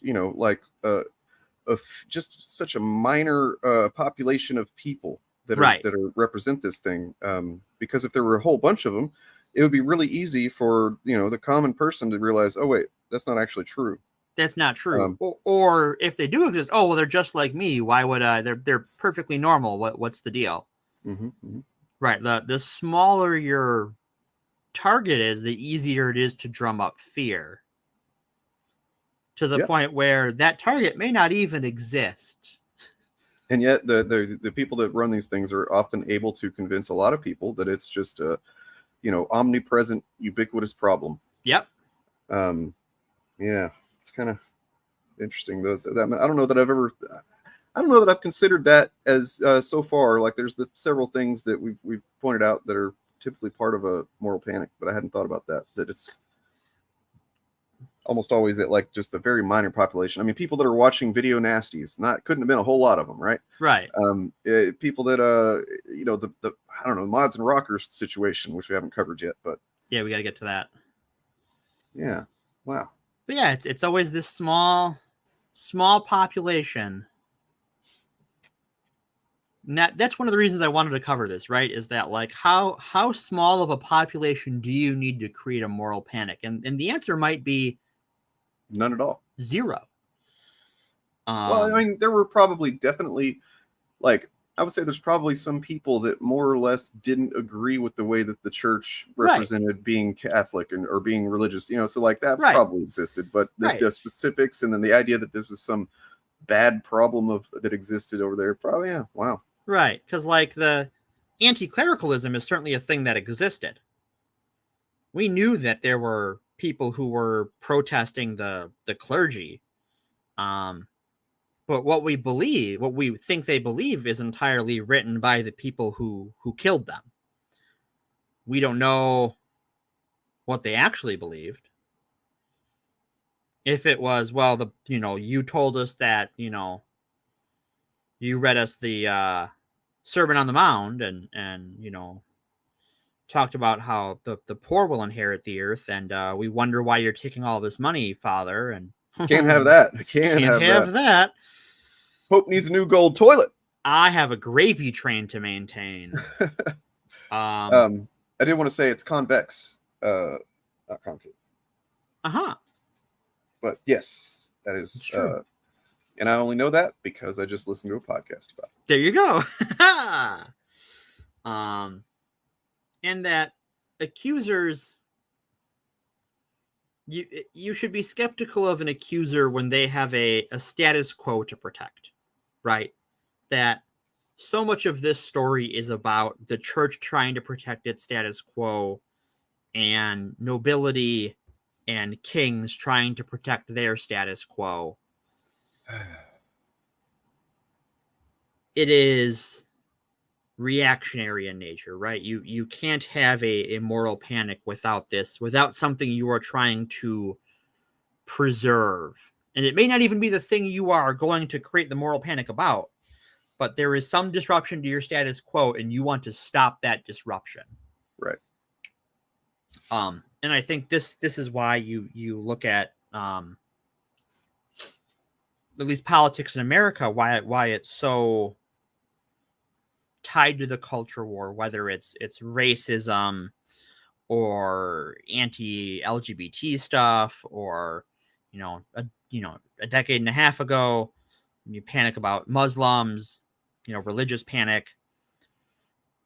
There's a thing you are trying to like shift the attention from, where like during that time, minimum wage hasn't gone up, prices have gone up, housing has gone up, regulations have been gutted, our media ecosystem has been destroyed, and all the while we're sort of being fed this culture war stuff. Yeah, it's kind of notable, and or just in a couple examples like the the ESRB or the PMRC. It's just some folks that like, hey, we want more power. We want more power, right? Rise in the ranks here, and let's. We want to make you afraid so we can consolidate power into ourselves. And that's because they see any change that benefits someone that's not them as a threat to their position within society. And because people in power have a lot to lose, they are willing to make anybody else lose as much as they can to keep what they have. And I think you're seeing this like with the strikes in Hollywood right now with the Writers Guild and the Actors Guild, where like they are spending a fortune, an inconceivable amount of money to propagandize and demoralize the unions. They could have used that money to pay the unions 10 times over. But they're more interested in protecting their status quo than they are about doing what's right and what's fair. Well, we can talk about how there's some issues there, but we're not going to get into that today. Because I want to do more digging on that, but I don't entirely agree, Scoobs. But that'll be a Scooby snack for another day. Right. Yeah, I mean, I believe that Scoob probably means it in the best way possible. Yeah. But there are people that definitely this concept is used by certain folks. I mean, you're doing big air quotes here on the left, right? In a pretty shitty way. Yeah, it's we'll get into it later. I don't want to get it right now. No, whole other thing. Yeah, let's do it. That's a whole tangent for another day because there's something there that I want to talk about, but not right now. Also, I want to do something real quick if you don't mind. Sure. I want to look at the just the general like the functioning parts of a genocide. Yeah. Right. And then see if we can recognize any of that. Okay. You got the list? I'm looking for it here. So the definition is, as you said, the deliberate killing of a large number of people.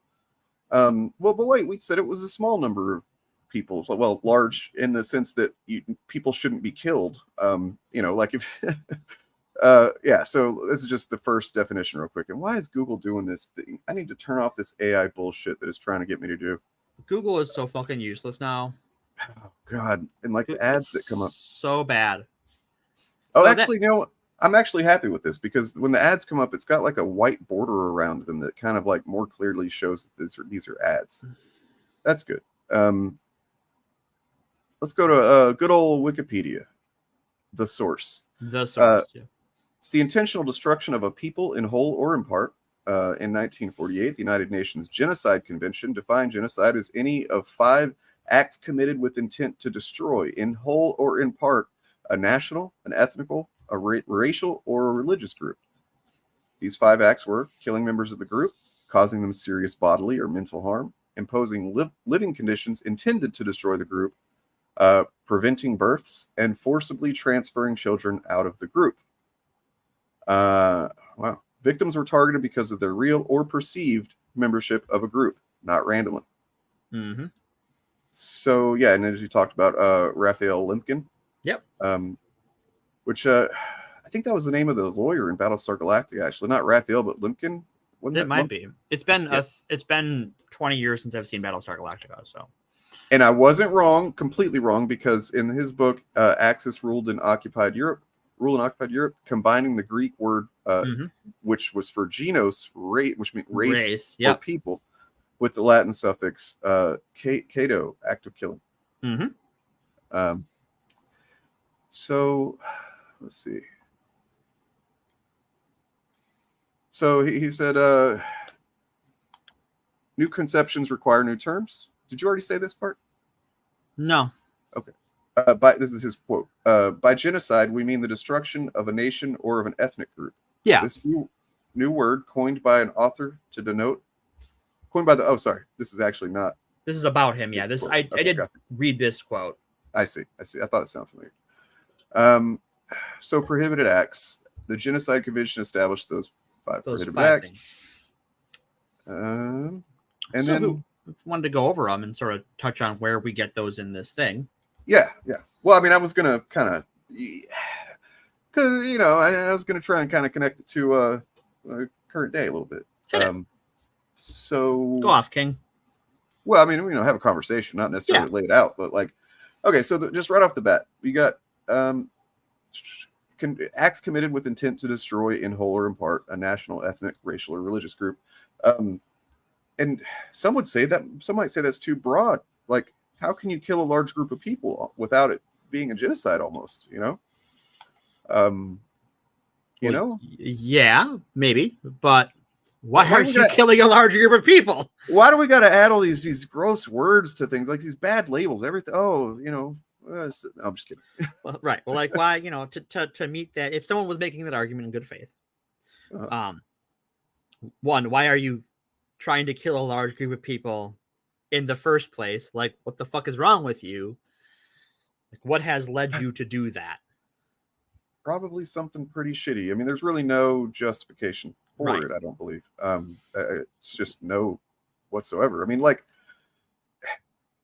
yeah, I don't see that there's any justification ever for killing a large group of people, or really any person that's not like literally trying to kill you. Noah's wife is a different character. I'd have to like read the Bible again, and I don't feel like it. It's not a good book. It's not very good. Okay, so killing members of the group, that's obvious, right? Check. Causing them serious bodily or mental harm. Yep. So when we get into the Inquisition, especially, well, the Crusade was, killing them all and letting God know his own. Mm-hmm. If the Crusade believed you were a Cathar or some other heretic. I just got that joke. Also, shut up, Bob. Thank you. They might not kill you. They might force you to wear a cloak with a yellow cross on it that mark you as a heretic. They might brand you. And this would isolate you from the community, right? What you've done isn't worthy of death, but it is worthy of punishment. And the community needs to know that you're a heretic and a danger, or that you believe heretical things. And this, you are in some cases physically, through branding, through torture, because confessions were extracted from people via torture. I mean, shit, confessions now are kind of a wobbly thing. Mm-hmm. Confessions are a little sketch. So that I would say highly qualifies as a form of serious bodily harm or mental harm to these people. Yeah, Scarlet Letter. Yeah, so like, let's say you were removing, previously generally uncontroversial medical care that certain people might need. Yeah. And you were systematically, pushing through laws based on pure propaganda and bullshit. That might constitute that. I would say so. Yeah. It's just a random example out of thin air, entirely hypothetical, not happening right now at all. Yeah, right. Not at all. Oh God. So, I don't know if it's any real secret, but like, I think the underlying thing with this podcast in general, for me personally, and I imagine it's a little bit important to Morgan, is that there's an ongoing forced adversity. And that's why we mention it pretty regularly. Pretty regularly. And we'll have, definitely have episodes going over it more specifically. And but like, I remember like a year and a half ago or so that a certain streamer, I won't mention who it is, was saying that it's a genocide, or it's starting to become a genocide, the way that trans people are being villainized and having access to care removed and being and also they the rate at which they're murdered is not low. Yeah, the violence against trans people and queer people in general is very high, and violence against them is very high. And also, I'd kind of argue in a way that, like, if you are actually removing medical care that is shown to reduce the drastically reduce the suicide rates of a people, and you're still just kind of like saying, hey, fuck these people, and then you kind of like secondhand murder in a way, right? Yeah, you're an accomplice. Yeah. And anyway, so that's the streamer was saying that, and there were a lot of people that were saying that's bullshit. That no, that's just being too dramatic, and it's not a genocide, and all this stuff. And I remember looking at the definition then, and kind of reading over probably this very Wikipedia page, and yeah, I was like, well, seriously, I think it kind of applies. And then I think now it's less controversial to say that. I mean, generally, in progressive spaces anyway. Of course, it's probably get laughed at on the right for saying that. Yeah, I think Whitney is right too, that we could talk about removing medical care for abortion is also a form of genocide. True. And also, just there are let's say look at the removing children thing. You had in fact, Texas and in Florida. And they tried to in Missouri as well, and that failed. And on the border. Yeah. Oh gods, there are countless kids that can, you know, people want to say that Biden's doing the exact same shit on immigration that Trump is. I'm not going to sit here and defend Biden or the U.S. immigration policy whatsoever. No. But when it comes to Trump was intentionally removing children from families, and then there's so many kids that are just never going to see their families again. And removed in such a way to make it hard to even get them back, right? Like, yeah.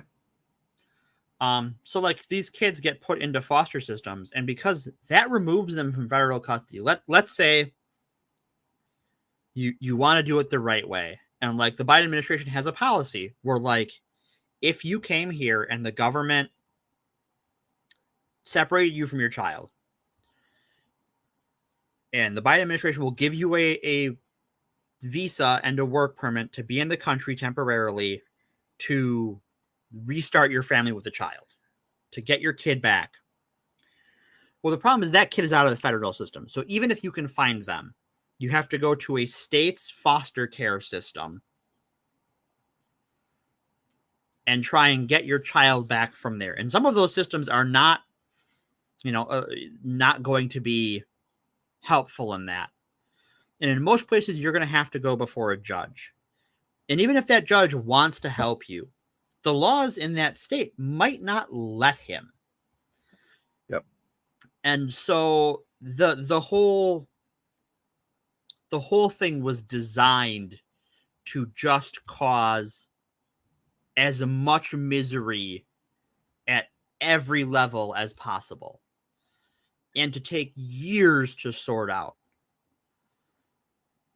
And genocidal is, I don't think, too strong a word to describe it. So apparently, as I'm looking here after Googling, there are still children being separated at the border. Yeah, there are. And then, so close to 1,000 migrant children separated by the Trump administration on its own, yet to be reunited with families. This was February of this year. Yeah.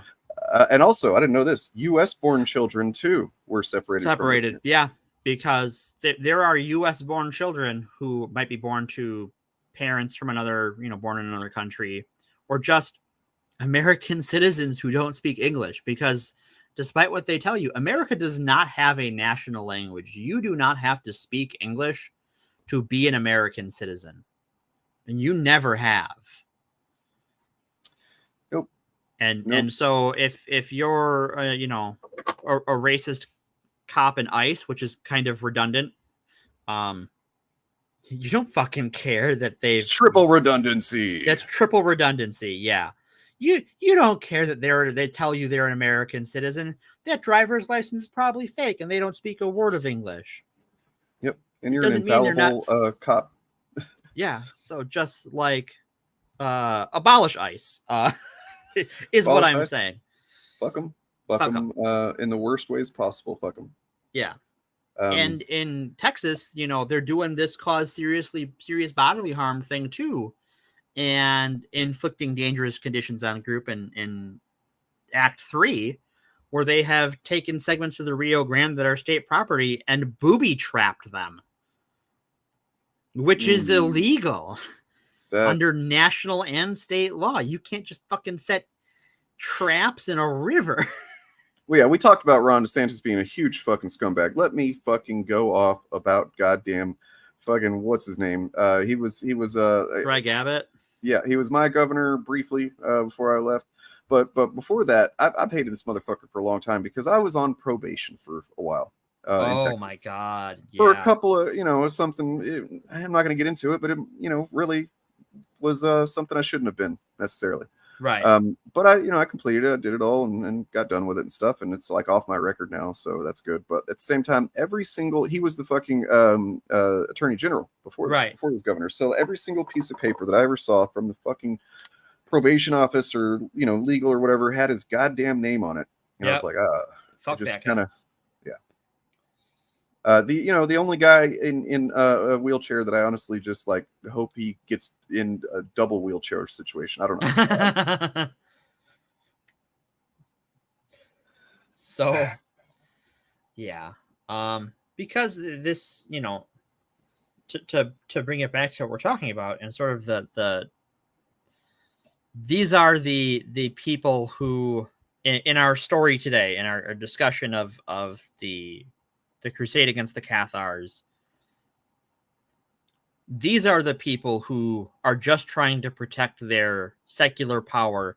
They don't care about the rule of law or anybody's innocence. They just, we need to make these people go away because I find them personally egregious. And they will make up a justification and they will ignore whatever laws are in place to do it. They don't care. And that goes hand in hand with retaining their power, right? Like you get to remove your enemies, or what your perceived enemies, or the people you believe are just like below you and subhuman or whatever. And then also, whenever you get the public on your side about that, you're basically guaranteed to you go ham. Yeah, you stay in power. And it's like, wait, are we talking about the church back then, or are we talking about what are we talking about? Well, right. Well, and that's what makes this such an interesting case study, is that like all of the variables have different values, but it's the same equation. Yep. You get like I said, a small group of people that might not even exist, for fuck's sake. Right. But you remove any sense of empathy that someone might have for other people, because you've demonized them to the point that, and propagandized them, and you just feeding them fucking propaganda, and you're feeding them their moral authority, or they're based on your moral authority. And then, as we see now, you get, it was done through the church then, it's done through fucking YouTube videos now. Right. And memes, for fuck's sake. Churches. Like, that has not changed. That has not changed. There are people who are getting the same rhetoric from these shitbird YouTubers. That rhetoric is in churches. It's in a lot of churches. Yeah, I mean, I'm sure it's different degrees, but like, the same, the anti-trans, anti-immigrant rhetoric. You can find that on your corner church all across America. Not every church, but enough of them. And the churches that aren't like that don't do a good job of opposing it. Yeah. They want to placate their co-religionists more than they want to do the right thing. Some of it at the exact same time. Oh yeah, there's definitely YouTube videos with fucking church leaders and streams and stuff where they're doing it. Yep. Yeah. There's a form of it in every possible way that you can communicate information to people. It's happening. So when I was in the middle of writing this, and I added this into my notes, there was a shooting in California. A woman, a mother, a business owner was killed by a man for the crime of having a pride flag in her business window. Yeah. She was cis. She was heterosexual. She was white. She's collateral damage. And that's the point. Because kill them all and God will know his own.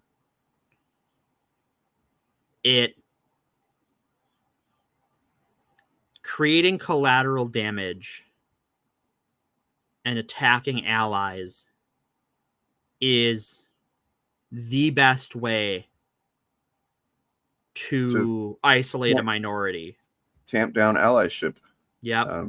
And that's what that's about, right? I mean, the guy who did it, he got shot dead by the cops. And while I would have liked him to stand trial, I'm not going to shed a tear over him.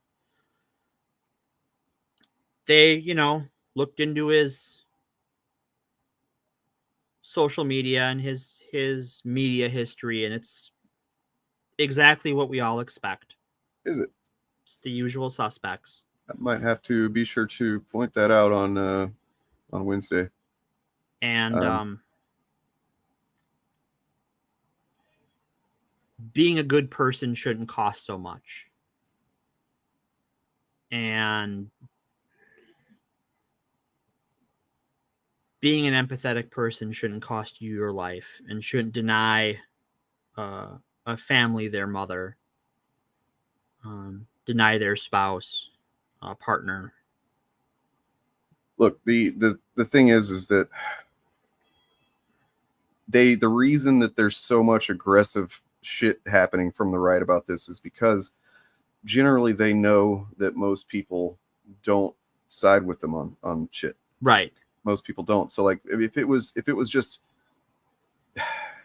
you know, I mean, I hate to kind of speculate in this kind of way, but I do believe that if it was just like so common to just fucking think trans people are evil and trying to groom your kids or whatever, this guy wouldn't feel the need to do this. Right. It would be like, you know, it would just be, but no, this is a sense of this. He's been propagandized to the point where it's like, somebody has to do something. It's too fucking, it's right. You know, out of control or whatever. And he's like, oh, this person support, like, because he probably doesn't know where to look for a fucking trans person. Thankfully, I guess he didn't fucking go into a fucking club like Pulse or fucking, right. You know, what was it? The Q Club spot? Q. Yeah. Yeah. Which we covered too. You know, I guess we can be thankful in that way that he didn't. But like, this woman didn't need to be. You know, nobody needs.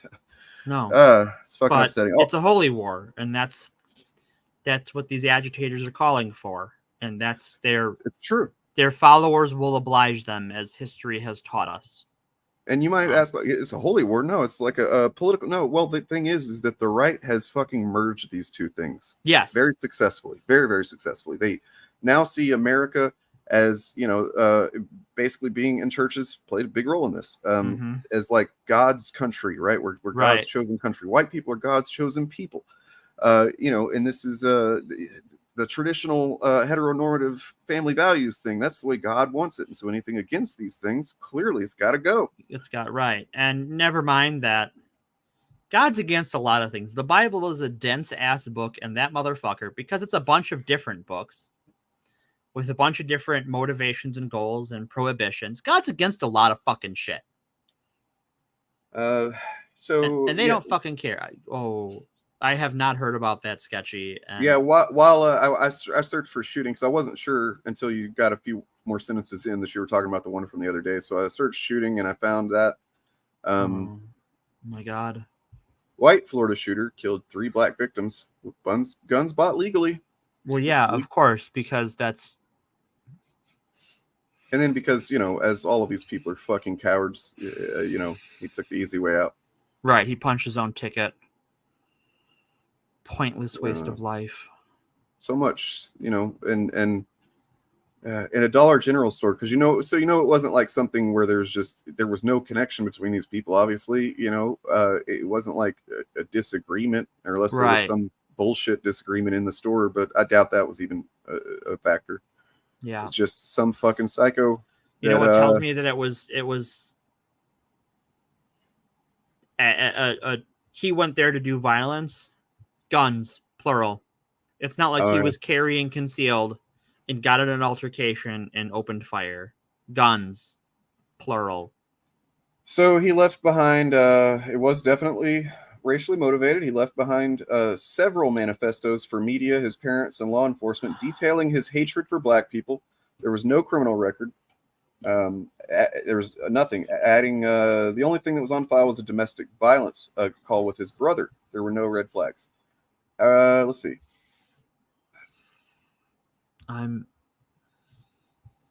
However, the sheriff said the guy's name in 2017 was briefly held under a state law called the Baker Act, which states a person can be taken to a recovery facility for involuntary examination. So a 5150, essentially. Gunman also left a will and a suicide note that were retrieved by his father. And then Joe Biden said in a statement, noted the shooting occurred the same day the country marked the 60th anniversary of the March on Washington, scene of Martin Luther King Jr.'s famous "I Have a Dream" speech.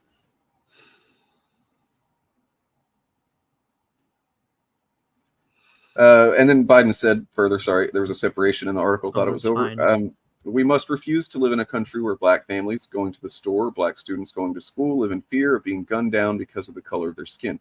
And, you know, just to add on to what we're just talking about, and I believe Biden has spoken on that. trans people and the people that care about, you know, queer people in general, the people that, even if you don't know any queer people and you're just like, hey man, these people, because we don't know that lady even had anybody in her family or friends or anything. She could have just been like generally expressing support. Yeah, we don't know. Fucking thought police, man, is what that guy was. Yeah. And really, we should be fucking, honestly, I believe we should be using that language much more than we do as progressives. Yes. The way that the right is able to just kind of co-opt these terms and stuff, and it's like, really, they're the ones being they're the thought police, right? They have the religion that demands this, and they don't really have like a much in the way of basis beyond some sort of vague appeal to tradition and to some imagined past. There's always an imagined past. There's always some tradition somewhere. Who fucking cares? That's whatever that is. That's not worth rolling into a store and killing a woman. It's not worth rolling into a store and killing 3 people. Fuck it. And fuck you. Yeah, while I will refuse to say shooters' names generally, unless there's some like specific reason to need to, the victims of the Dollar General shooting were Angela Michelle Carr, a 52-year-old woman, in her car outside the Dollar General. He then entered the store where he shot and killed 19-year-old Anault, that's a cool name, Joseph A.J. LaGuerre Jr. and Gerald Deshawn Gallion, 29. So literally people that had their whole lives ahead of them. The woman had, you know, several decades of life ahead of her. He wore a tactical vest and his face was covered by a mask. He carried a handgun and an AR-15 style rifle with swastikas on it. Nazi fucking shithead. Yeah. Makes me wish there was a hell. And it's in Florida, so you know, lucky. so like, man, Florida, like if I'm sorry, I just almost said something I shouldn't say, like even as a joke, but I know so many good people in Florida that like, yeah. if like a bunch of money like fell into my lap, I'd be like, get up here. I will pay for your whatever. We'll move it all. Whatever you need to bring up here, just get out. Yeah. So it's important to note too that DeSantis is a presidential candidate, though he's not doing well. He's been sharply criticized by black leaders for what they say is its government's attack on black history. In January, Florida banned an advanced placement course on African American history from being offered to high school students. So as an elective, got rid of it. In July, the state changed how history is taught in schools, and we can look at that. I think we should. Do you have a plan for next week, or do we have something decided already? We do, because we're going to celebrate Labor Day and talk about socialism. All right. Well, yeah. Next week is socialism. Why are people so weird about socialism, man? That's what we're going to look into generally. But let's see. DeSantis was booed when he began to speak at a prayer vigil for the 3 victims on Sunday. Good. Yeah. You know what? I'm gonna give DeSantis one shred of credit. He had the fucking cojones to show up. Well, I mean, look, here's as a Democrat who represents the area, councilwoman did say she chastised the crowd and told him he was there to help. And then look, I mean, really kind of, yeah, if he is the governor for, you know, and I mean that in the most like in the sense that he has the functions of powers of a governor, and which he's been using them in really shitty ways. But if there's any way that he possibly could use it in a positive way in this sense, then he should. You know, then he should. I mean, look, I would probably be willing to give benefit of the doubt that he doesn't think Nazis killing people is a good thing. Maybe, you know, I don't know, but he has enabled them to do it, and he has shown not nearly enough remorse and recompense to make up for that fact. So DeSantis told the crowd the gunman was a major league scumbag and said, in Florida, we're not going to let people be targeted based on their race. Dude, no, fuck you, Press man. X to doubt. Fuck you. Shortly after he spoke, Jeffrey Rumlin, a pastor at Dayspring Church, took the microphone and said, at the end of the day, respectfully, Governor, he was not a scumbag. He was a racist. Fuck yeah. I just wanted to look at real quick. I know not really at all the topic of today, but I did want to look at the new education guidelines as of July 20th or so. Benchmark clarifications, quote, including one for middle school students that states, instruction includes how slaves developed skills, which in some instances could be applied for their personal benefit. Okay, so fun fact about that, for those who don't know, I don't know, you probably know this, Dan. You're a smart cookie. That is literally propaganda used by slavery advocates in the 19th century. You're cutting out. You cut out. Sorry. That is literally the argument used by slavery advocates and enslavers as to why they should be able to continue to own people in the 19th century. Like before the Civil War, this was the argument they used to justify keeping people in bondage. Oh, it's good for them. Well, it's so as apparently they claim, and I need to look into this more, but they claim that nothing was removed from history, including what we continue to say was the good, the bad, and the ugly. I am very doubtful of that. I mean, Texas definitely has removed stuff. I know that. Yeah. So, and then a quote about the other thing: Florida students deserve to learn how slaves took advantage of whatever circumstances they were in to benefit themselves in the community of African descendants. A community is not a fucking camp of slaves. You can't call it a community because they fucking bought and sold and traded them like fucking, livestock. Sure, I'm sure that whatever in any given small, area, they might, to what degree they could have come together and created, a little culture that they, because that's what humans do.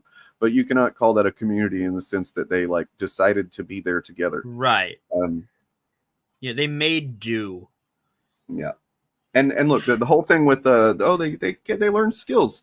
That's true. It has to be true, of course. But like the fact is, it's like justifying abuse by myself and me and my friend Willow. If we talked about this a good bit, because it is kind of a tricky thing. Like I am actually, for a lot of things that I feel like are good qualities that I have, are things that I don't believe I'd have had I not worked through all the trauma that I dealt with. Right, but like, if I didn't if I didn't have the trauma, I wouldn't be able to do that. So in a way, I can justify the fucking trauma, but that's not how it's done. You don't do it post hoc, post hoc right? Rationalization. Yeah.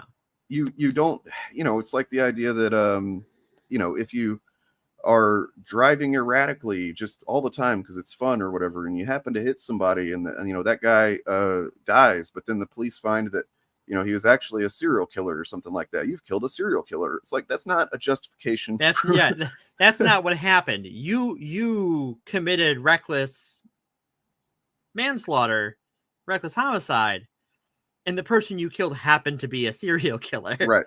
You got yeah. If you ever hear anybody trying to, post hoc justify stuff like abuse or slavery, which is, arguably maybe the worst abuse, Don't listen to that bullshit. This is fucking garbage. This is the kind of people that the right, Republicans, fascists want us to be as a society. They want us to be the kinds of people that justify harm and it fucking wears down empathy and compassion, which, we're really as a species only just starting to fucking gain en masse.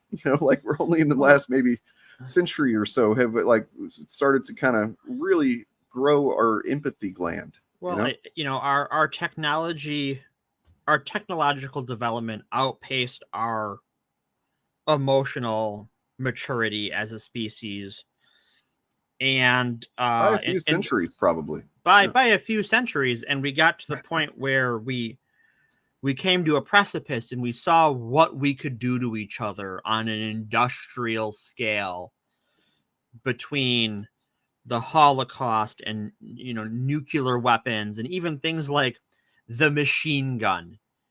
You look into the history of like early use of the Gatling gun and the Maxim gun and the untold, unimaginable devastation that those weapons unleash, in a way that we at the time and to this day don't really have a good way to get our hands around, like get our minds around, unless we've seen it. That like our ability to ruin people's lives is so much more powerful than it is to improve them and protect them. And I think anything you can do to help make others' lives better is therefore much more powerful than just taking lives. It takes a lot more effort to build than to destroy. It does, and it's easy. It's lazy. It's a coward's way of things. Yeah. You know, when it's one thing to say historically that, you know, people who were like under the influence of the church, for example, that like, you know, were those people evil? I don't know. You know, I'm kind of weird about that word. I think that it gets ascribed a lot when maybe it shouldn't be, but like still, I don't know. I'm not going to make that case. Were they evil? Who knows? Did they do evil? Yes. Evil isn't a state, it's an action. Right. It's a thing you do, just like good. Yeah. Like we're all people. We all do good and we all do bad, but we should try to do more of one than the other. And let's not forget that DeSantis is such a huge fucking bitch coward, because he like, I think last I checked, he had been saying, oh, well, you know, I'm not even worried about the Disney thing anymore. They need to move on. You know? Right. Like, oh, yeah, well, and you know what that is, right? That is his appeal to like, hey, I will back you up on this union thing. Right? That's what that is, right? Hey, we can bury the hatchet because I'm running for president. It would be a shame if some major labor unions had the resources to oppose my candidacy. And then, you know, you got people like, you know, the Fandom Menace and Comicsgate and stuff that are like, in some cases, I don't even know if like there's really hatred by some of these, you know, the grifters. Like, I think that in some cases, I'm not going to say for sure. They're just kind of like cynically weaponizing what they know works. And that's even worse somehow to me. Like, it's, I don't know, at least believe in something besides fucking profit, piece of shit.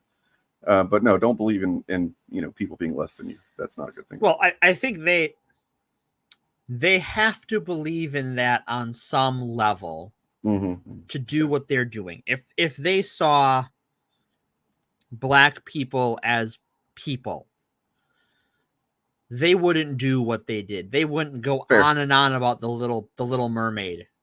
Fair. Yeah. Because they whatever they see, they don't see their equal. They see a black person, they don't see a person. They see a woman, they don't see a person.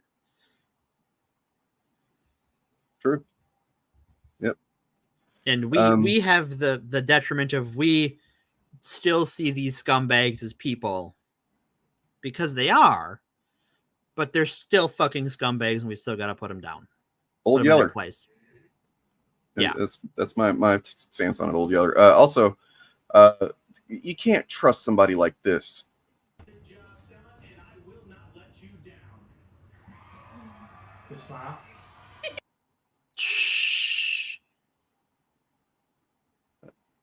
I mean, there's a perfect moment of like, I think I'm doing this right.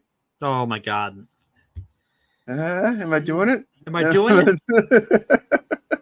Yeah. Well, they don't know how to be empathetic, sympathetic human beings. Yep. Like I said the other day, it's basically if you want to, you know, talk about it in a way that's not like just, it really sums it up, but it's not specific to transphobia or homophobia or racism, because generally it's a package deal with these people. Right. Well, you know what they say, like misery, bigotry loves company. True. It's antisocial. That's what it is. It absolutely is antisocial. It's it's just against any idea of a civil society. This guy actually says it really well. He's kind of a new thing on the scene. He's like kind of rocketed to fame with a song, And you know, I don't know. I agree with this. Part of the world, and that's what makes us strong is our diversity, and we need to learn to harness that and appreciate it, and not use it as a political tool to keep everyone separate from each other. You know. Never has the right turned on a fucking dime. Never have they turned just so fucking sharply on someone at warp fucking speed. It's amazing. It really like that clip dropped and you could hear the tires screech. Yep. It was wild. They went from promoting him every fucking second of the day to just he was fucking memory hold. Well, there's still some people that are trying to you know, justify, and as I predicted, I did predict it exactly. Sadly, whenever we saw that the other day, Wednesday, and then we covered it on an initiative, and like I was saying then, I was like, I bet they're gonna try and say that because there are these people that try to actually say they are for diversity or whatever. It's just that the way that it's used politically, and they want to act like it's the left that's the ones that's doing it. You know? So in that way, I definitely think there's going to be some people trying to distort, you know, what he's saying that like actually he meant the same thing they mean. Right. Yeah, the fat people on welfare lyric is not good. It's not. I am not going to defend the guy and that song. No. I still haven't listened to it, and I'm proud of that. I have heard, like, I think now I have heard the whole song because just different places have played enough different clips of it that I may have, like, through puzzle assembly, heard the whole song, but I have not, like, sat down and listened to it. Yep. But that's gonna bring me to my final note. Sure. I'm gonna do the last two while we're sort of on the topic. Oh yeah, sorry. Sure, but we're sort of this is a good segue to it. And that is that the enemy of dogmatism is pluralism. And when researching the Cathars, that one of the things that made them a target was that this region was more diverse than the larger society around it. And that painted a target on them for the dogmatists. And that it's easy to single out someone who is different from you. And if you can single them out enough, it makes it much easier to engage of crimes of bigotry, motivated by bigotry. But if you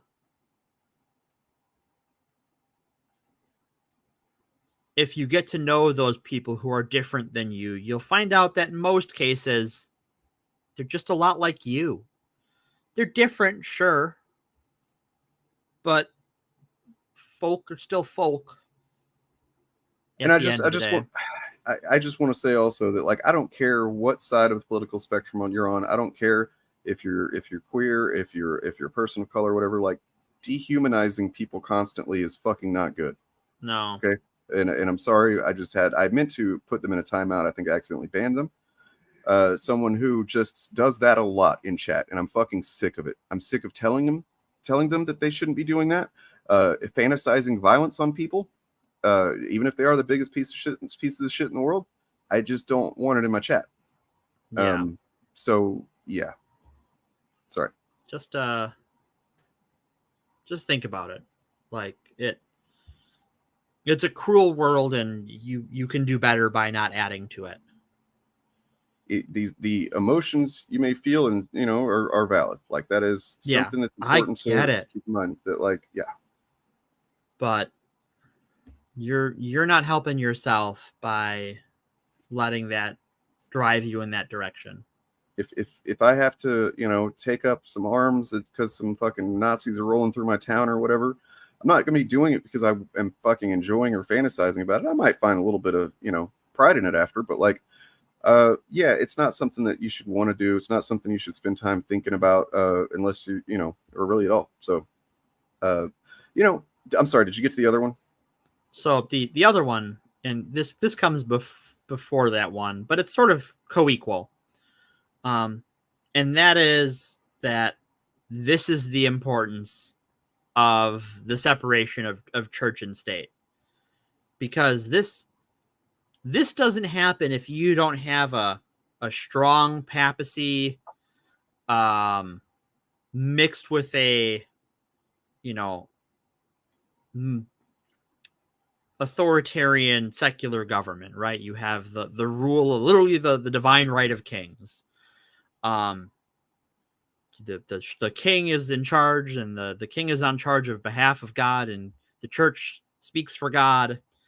If you don't have that, if you have your church and you have your state, and they are separate, uninvolved things that don't really interact with each other all that much, it makes both healthier, because that was both the Cathars and other, you know, breakaway movements are often, or were often, and still are often, inspired by anti-clericalism, that the clergy and the people who run the church are you know, corrupt and using their influence to go after those they oppose and to influence secular government, and that allows secular government to influence them back. And so you have damaged both the spiritual aspects of religion as well as the sanctity of the community you live in and the country you live in. And this isn't something we just see with, you know, the Cathars. We see this, you know, from when, you know, Martin Luther pinned his 95 Theses on the church door, to even like John Oliver's like mega pastor coverage where he started his own church and that whole thing. Like these churches, when they're all tied into the system, it's just to exploit people. And even if it didn't start that way, even if that wasn't the goal when the church and the state got in bed together, that's what it becomes. Yep. That's the sort of people who are interested in those sorts of institutions that blend church and state, are the ones who want to use it for their own benefit, not because they care about the good of the church or the good of the state. Yeah. And so either way, it will become a tool of dogmatism and vengeance and attacks against non-believers to the detriment of believers. The you know, I think that the America in general is really good and progressive idea originally, and that's, you know, the fucking propaganda would have us believe that it's essentially the ideal for a government system, right? And I think that it generally, you know, can be very, very good. It's definitely not living up to its potential, and that's you know, it needs to be a lot of work. But literally, like, you look at DeSantis, in fact, and in Florida, how his definition of woke is literally just anything that suggests the idea that America could be improved a little bit. Yeah. It is the mere idea that things could be better tomorrow if we did a goddamn thing about it. And I am fundamentally opposed to that. Yep. You know, as someone who literally, like, I mean, I tell people all the time that I care about, you know, to have to remind myself sometimes that when you know, you fuck something up, or you're just having a hard time with whatever, and like, just try better tomorrow, try harder tomorrow. You get tomorrow, keep trying. And that's what we all need to do in general, and together. And these organizations want to freeze things in place. Yeah. And they become violent after enough time of like, oh shit, things are progressing. Where people are trying to improve things. No. Well, that's the thing that they don't. And this is why, you know, to touch on something that what we talked about earlier, that the whole class war versus culture war thing. This is why the culture war exists, right? Because if you are fighting to oppress people, You are not fighting for yourself. You have nothing to gain. Right. Yeah, I mean, it really ultimately, I know I said I'm for the class war kind of thing, but like it's really they're kind of hand in hand. Right. In like that's what intersectionality is. And that's yes. The intersectionality is important because the same people who want to keep the working class down are the same people who are paying for the talking heads that push immigration panic and trans panic and queer panic. Because let's seriously think about it. When has in time in history has anything prevented, like has caused culture to change or to stop progressing other than just like an authoritarian fascist type of move happening? Like, has there ever been just like, do these YouTubers that think they're fighting a culture war, do they think that if they just make enough YouTube videos, maybe there's some truth to that if they do think that, I don't know, but like that eventually the culture will be what they want it to be. Well, no, because there will be the next bad guy, right? There will always be a next bad guy. Like I was talking to someone I know about Matt Walsh and Ben Shapiro, because Matt Walsh works for Ben Shapiro. Mm-hmm. And if we get to the point that culture wars often do in this world, especially in places with a strong Christian presence, where it's time for the Christians to kill the Jews, is Matt Walsh going to put a bullet in his boss's head? Is he going to call for the death of Ben Shapiro? That is a good question. But then, so let's say he does it, right? Let's say, he goes into the Daily Wire office and he puts 2 in Ben Shapiro because it's time to punish the Jews for the sin of killing Christ. Well, Matt Walsh is a Catholic. Yeah. And according to a sizable plurality of Protestants, Catholics are pagans. Now that the Jews are gone, we need to make sure that America is a country for Christians, and Catholics aren't Christian.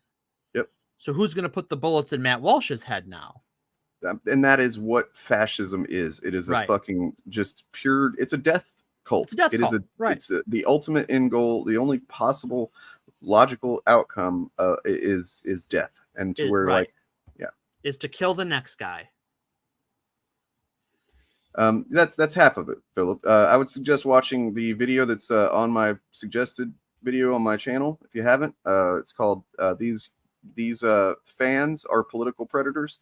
That's half of it. They are definitely grifting, but there's more to it. And I think whether it's a chicken or egg situation, I don't know which came first, but at a certain point, I think they just become part of the political machine and the anti-social movement. So I did want to, I guess, show this really quick and I guess trigger warning for Vosh. I don't know. All right, but trigger warning for Vosh. He's not saying anything in particular here. He's just being Vosh. Well, he's actually relaying. This is a 42-second short, and it's like, wow. The DOJ found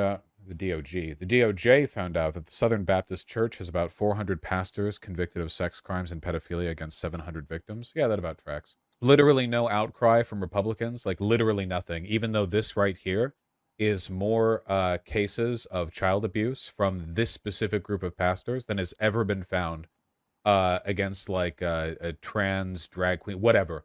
Legitimately, I think if you looked in all of the United States at all of the trans people in prison, you would find fewer child sex criminals than you have right here in this one investigation of this one group. As an ex-Baptist, this does not surprise me. Yeah, it doesn't terribly surprise me either, but still.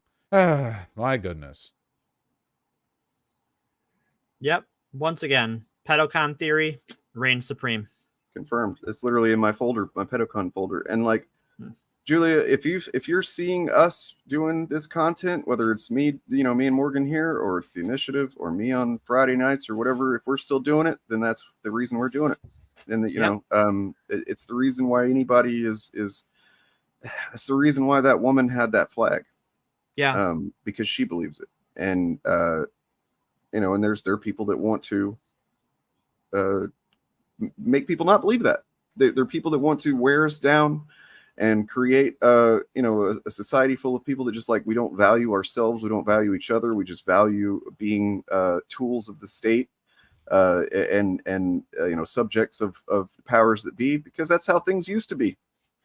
Well, and, they were never that way to begin with. You just kind of think they were, because nostalgia is a poison. It's like alcohol, right? Like nostalgia is like beer, right? In moderation. In moderation, nostalgia is perfectly fine, even good. But when you get addicted to it, it rots your brain. And you become, it's like I've said about anti-fans before. The same thing is true for fascists. There's a reason why I talk about both these things on my channel and always have, because they are essentially hand in hand. And basically anything I say about anti-fandom, largely general, applies to the right, because I've said before that like anti-fans, they have this idea of what their fandom should be, what the thing they love should be, and they take it and they just freeze it in carbonite. Yep. And then they place it on a shelf, and they're like an altar almost. And it's like they fucking wake up every day and they rub that and they go, oh, you're so perfect. You're perfect just the way you've always been. And then something slightly changes or deviates from that. And they're like, whoa, what the fuck is this? And who's to blame? Right. We have to eliminate them. We talked about this in the Mary Sue episode, right? Where like they noticed the crack, right? The crack was always there. Yeah. But they noticed it. And then they noticed the rest of the cracks, because now it's broken in their mind. It was always like that. That flaw in the painting was always there, but now they see it, and now they see the rest of the flaws, and this perfect thing has been ruined, because they can't realize they can't work that dissonance out, that it was always there, and that's okay. You loved that for a reason, and that reason continues to exist. And as I said, I think it was on Friday, or maybe it was Wednesday, I don't know, running together now, but like basically allowing anything outside of the media that you love itself and how you feel about it, allowing other things to affect that is weird to me. Like I literally quit doing Chud content last year because that was starting to happen to me. So much, yeah. I have an uplifting story. Speaking of just the conservative movement today and anti-fandom. Sure. Two of the biggest fans of Strange New Worlds and Andor and like Ahsoka just started, so we were talking about Ahsoka at Pathfinder Day. Mm-hmm. Are conservatives. Like two of the biggest fans I know are conservatives. They fucking love it. Yeah. And they don't understand why all these people are so worked up and why they can't just do something with their time that would make them happy, right? Like these are Republican voters, and maybe they didn't vote in the midterms because they find all this culture war stuff, like it's not why they vote conservative, but they're conservatives, right? And we disagree, and we have disagreed on things, but on this like culture war stuff, they're just like, why don't you just go have fun with your time? What are you doing? Like, oh, you don't like new Star Wars? Because it came up because I was like, yeah, I didn't really like season 3 of Mandalorian. And I didn't watch it. And someone was like, oh, yeah, well, I hated The Mandalorian. And someone's like, well, good. Then why? One of them, this conservative gentleman, chimes in. Well, then why don't you go watch something else? Watch something you like. And I'm like, exactly. This guy gets it. Like, it's interesting to see that, like, for as loud and as much as they dominate the algorithm, that this sort of, like, fandom menace, nostalgia, anger crowd, it isn't as ubiquitous and as completely married to the average conservative as they would like to portray themselves. Mm-hmm. Yeah, it's really an internet, like, yeah, a lot of it is just internet only, almost like just you bump into somebody on the street and ask them about a lot of this stuff, and they're going to be like, I fucking don't know what you're talking about. Yeah, it's and you know as for people who are transphobic and have said transphobic things, an interesting thing that I've had happen to me as I've become more out, not all the way, but more out in my daily life, is that they will talk the talk on transphobia, but when they see a trans person that they know, that they've interacted with regularly, and that person isn't behaving any different, right? I act the same as I did before, but now I might wear a more colorful shirt, or I might wear different pants. Space pants. Space pants. I haven't worn the space pants to work because that's not business attire. Fair. But they don't, you can see that, like, the gears in their head begin to, like, start to work. Like, what am I supposed to do here? Because, like, this thing looks trans. I don't always pass the best. So I look different, but I am acting the same. I am not grooming any children.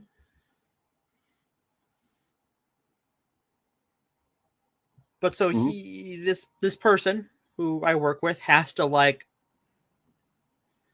make that work because he can't say anything. He wouldn't even know what to say. Like, what's he going to do? Accuse me of grooming? Well, then he would get in trouble, right? Right. Because you can't just do that at work, right? Like, that would be, I'm sure you could some places now that I say that out loud. But it would make things awkward for him, and he's just seen me as a white guy before, and now there's a thing he's got to think about, and that has put a chink in his system, right? Like, now what, right? And that could go one way or the other. It's a developing situation. But I think ultimately, and this is why they're against normalization, and why I think normalization and just sort of being out is important if it's safe for you to be out, is because the more people see it as something normal, or see someone in their life as just another part of their life, that panic can't set hold. It doesn't have any soil to root in because there's no mystery. Yeah, exactly.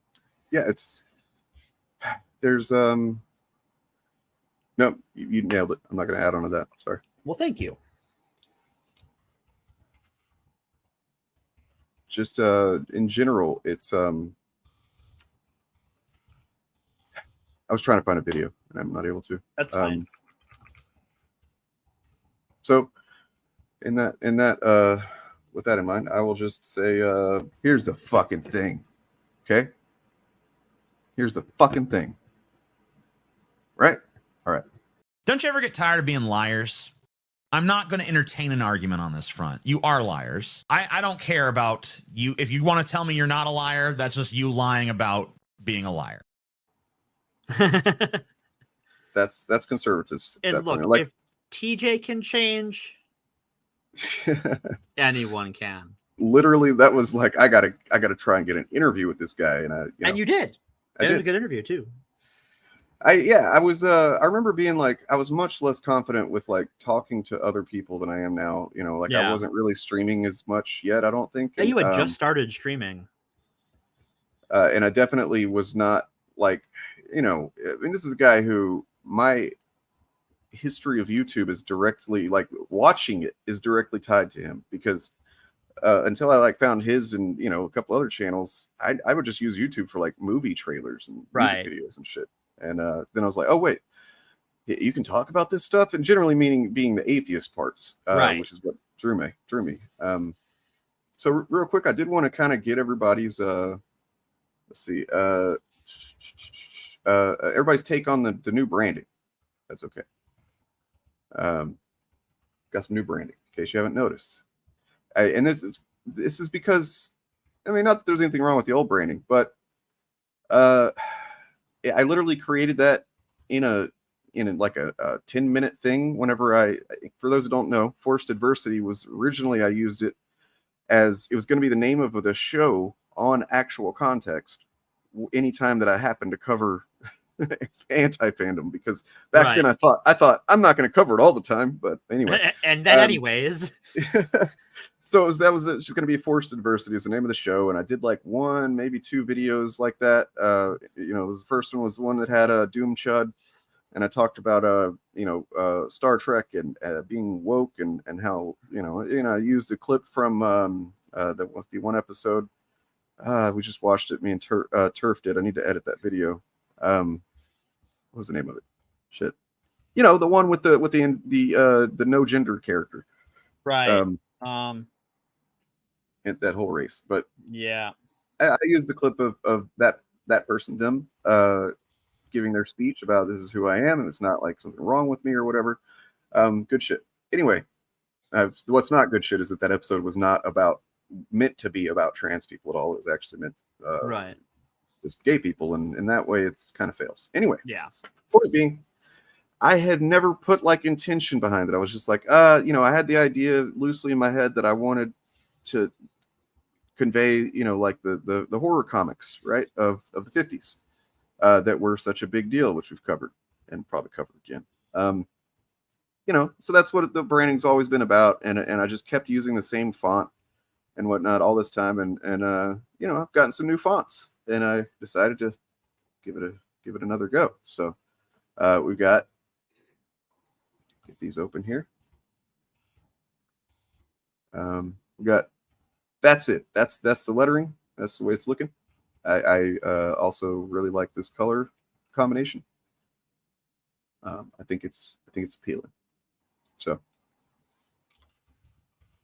no, everybody's bored now. Okay. No, I know. I'm sorry. I am multitasking. It's all right. And then got more. Hold on. I do like the new branding. But is there a but? Oh. No, there's no but. I just did this just like right before the stream and I just think it's funny that like there's a couple of O's and then there's one that's shaped like a Y and that just fits perfectly. Fits a little. Okay, so can I make a request? Sure. Can you slide me over the A for entirely personal, private reasons? But your head's not shaped like an A. That's fine. Oh, okay. But my obsessiveness will. Okay, I will do it. I'll do it for you. Okay, thank you. We could talk about why off air, but all right, fair. Let's see.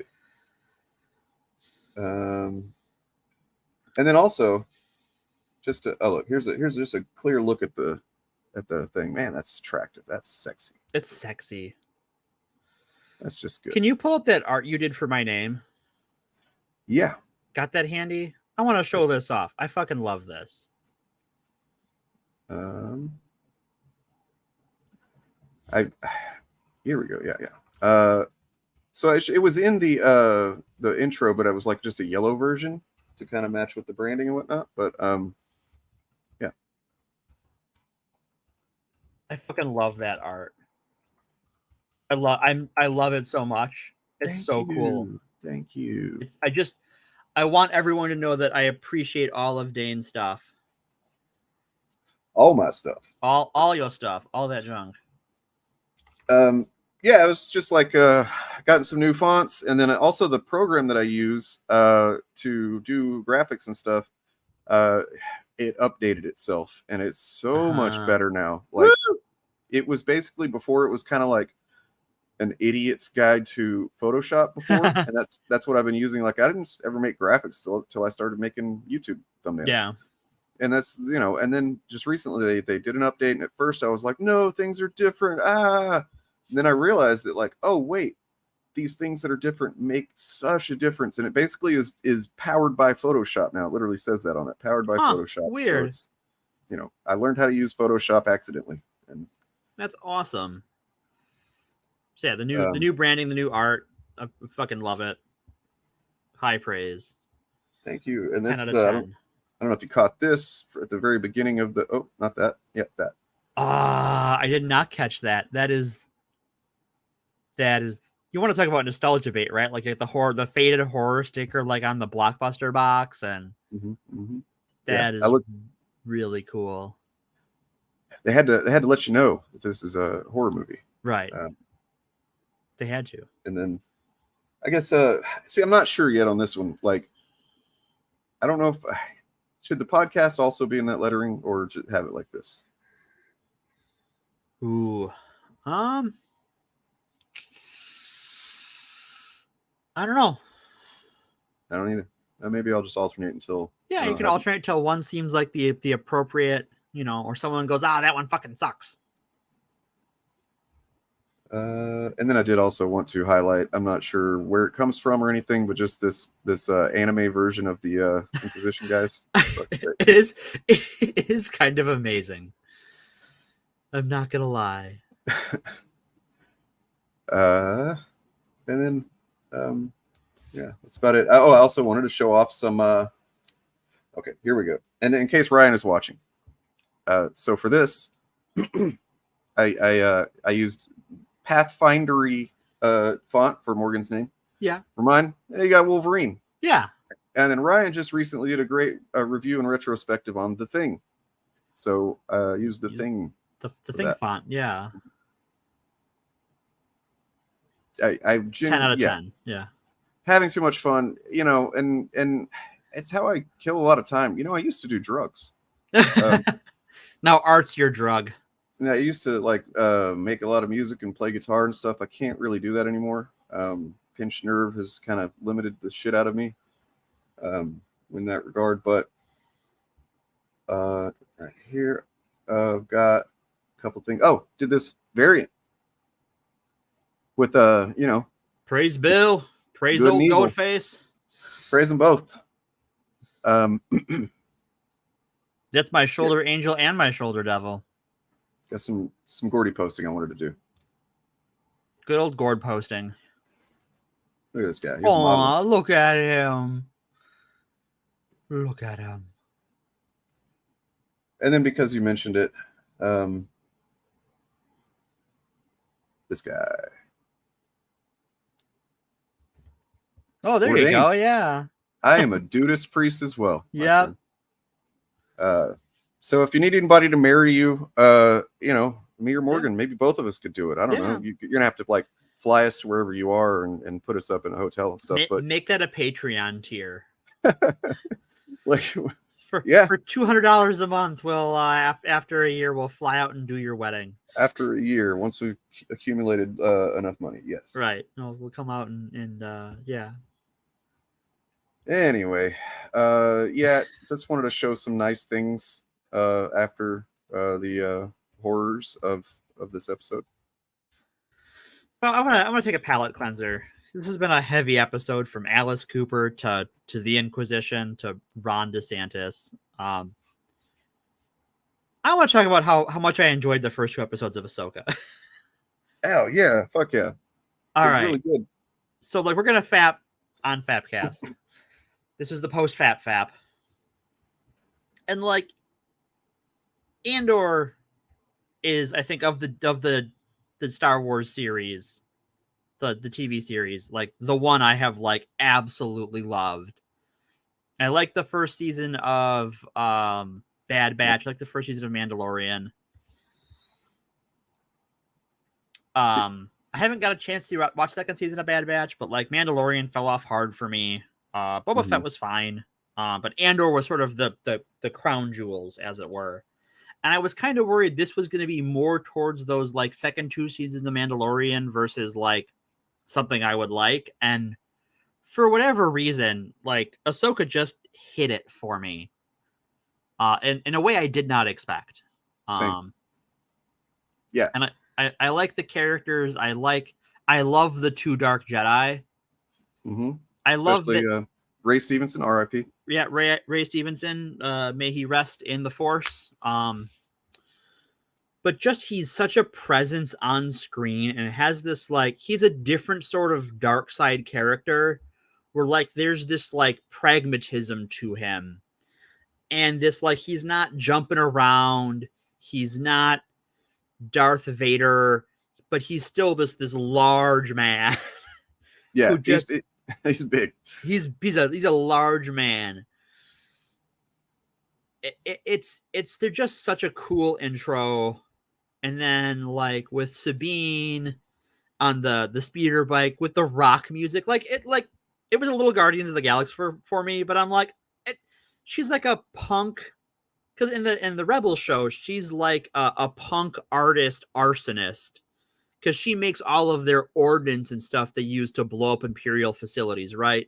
So like her armor is painted and she's spray painting things and stuff, so that she's like on her speeder bike rocking out. Like that's totally in character. And I'm like, okay, I'm here for this. That I absolutely love. Just that scene was like the one where it's like, okay, this is fucking cool. Like, yeah. I've never seen in Star Wars just somebody riding down the highway. Right. It's great. Yeah, and it's like all of those were like recreations of sets from the show. And actually the leader of the planet when he's giving that speech is played by Clancy Brown. In Rebels, Clancy Brown voices that character, and they got Clancy Brown to do the character. I wish they would have done some more of that, where like they got the voice cast to play the characters. But like, yeah, the show is I was a little nervous about subscribing for Disney Plus, because yeah, but I wanted to give it a chance because I've been sort of ho-hum on Star Wars, and it really like it exceeded my expectations pretty dramatically, and I've got high hopes for it. Same. Yeah, I've talked about Andor whenever I finished that, because so like, and oddly, like Andor took me several episodes to really, really appreciate. And I don't know if that's because I had just kind of like allowed my appreciation of Star Wars in general to dull after Rise of Skywalker, or if it just was kind of a slow burn, which it kind of was. It is a slow burn. It took me like 2 episodes to really get hooked. Mm-hmm. But like there was enough intrigue to sort of get me going, and I'm like, okay. And then it sort of gets I liked all of the inside stuff of the Empire. I liked all that immediately. It was like, all right, yeah, this is what we need more of, is spend some time learning about these pieces of shit. I love how the Empire, like the inside working, the bureaucracy is so banal, right? And it's also so accurate, because like you've literally got a woman who is doing everything, she's achieving, and she's like, going by the book, she's doing everything, working her ass off. And then you got the dudes are just, she's getting overlooked because she's a woman. Right. And it's all meetings, right? They're not out there, the leaders aren't out there doing the oppressing. They're just having a meeting about it, right? Like just some little old dude that like put on his his little fucking shitty uniform and came in there, and he's telling other people to go do this horrible shit that he wants. Right. It's such a good look at that universe in a perspective that we haven't had before, where the evil is sort of, after A New Hope, where we get that in A New Hope, where like Darth Vader is kind of evil for evil's sake, but there's just sort of these bureaucrats who are like, do we really need to go this far with this? Like, we can just scare them and it'll be fine and do our oppression that way. And that was A New Hope was literally like at the moment in the timeline when the Sith were kind of eliminating the need for any politics. Right. The Death Star created this, this, we don't need politics. We have the Death Star. What do we need? The Death Star, right. We don't need you anymore. We have industrialized murder to a planetary scale.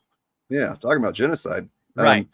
And so like in that way, Andor represented there's a couple of elements to Star Wars that I think are just, you got to have them to be Star Wars. And one of them is you don't necessarily have to have them both, as Andor shows, because it's literally just the ground view, except for the Empire stuff, but it's like the bureaucracy, and then you have how the Resistance is operating, the regular people who are just doing what they can.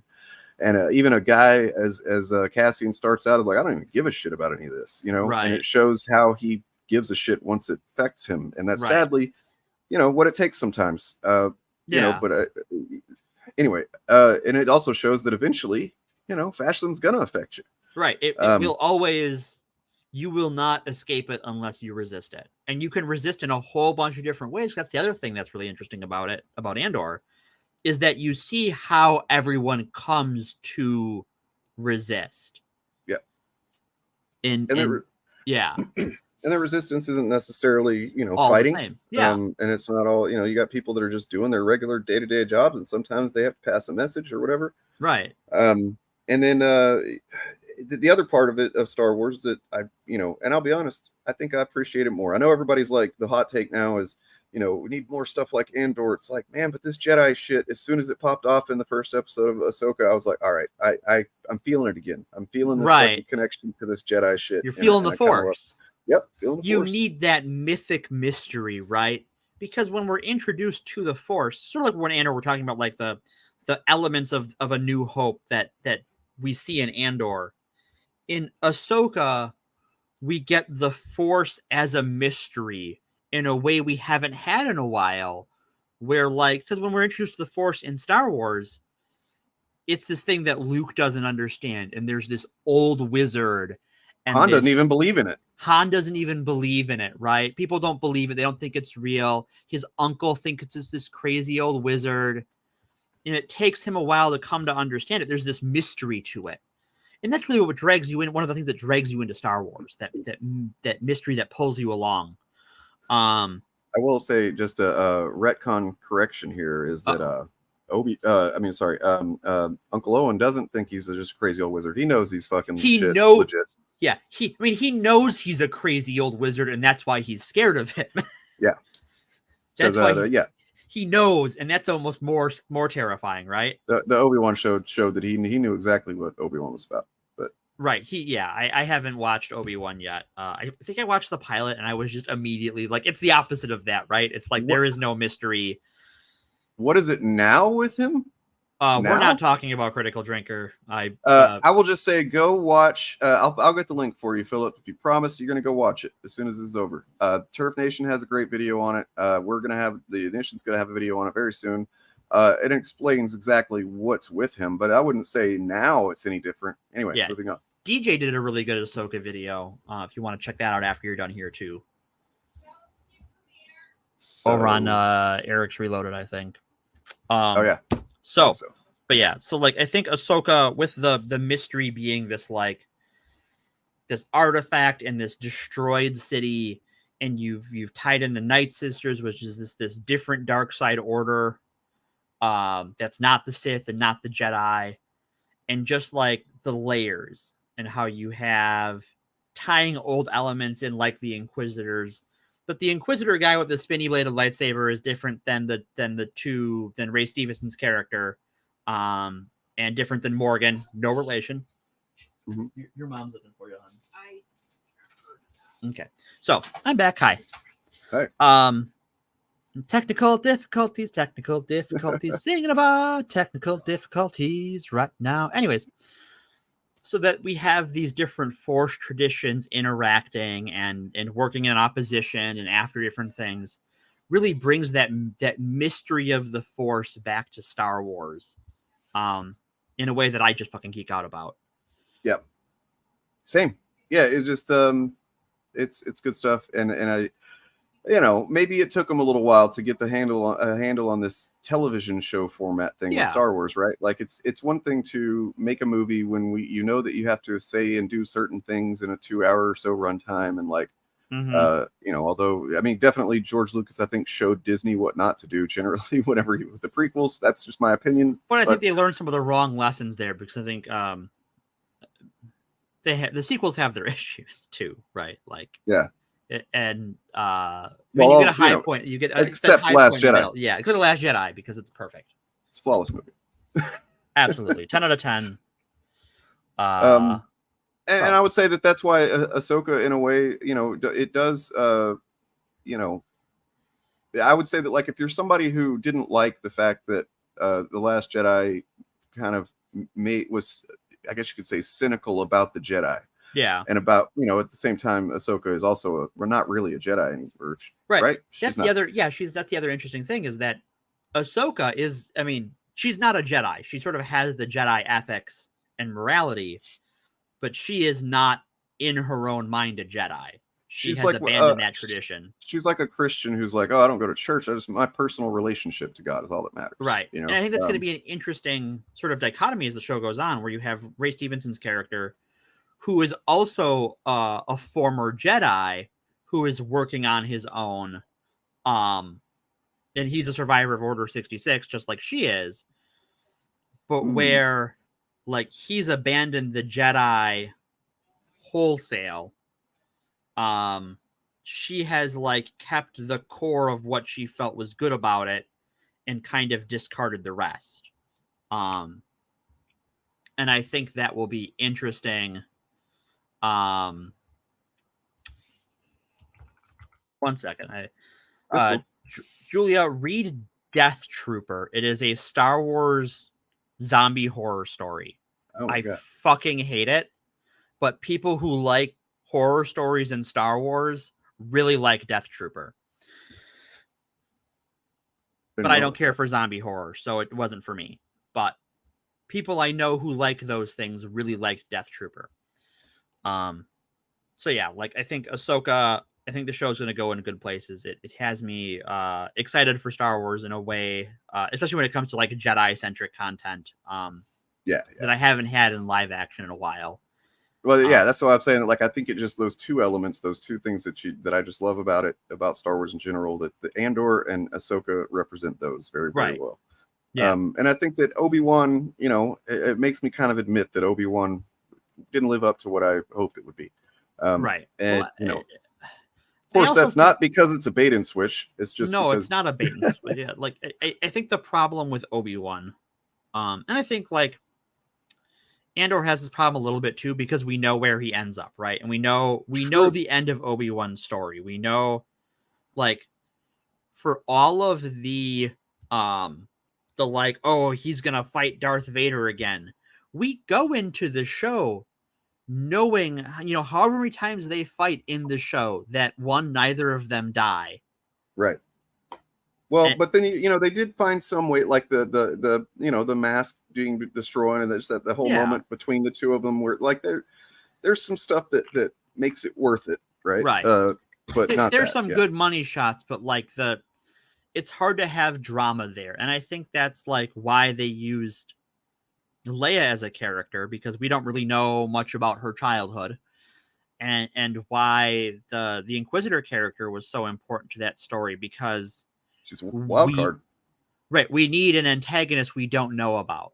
And we need that person not to just be like Darth Vader Jr., because we already have Darth Vader in the show. We can't like, so in Rebels, there's the Grand Inquisitor as a character. I believe he's in the Obi-Wan show too.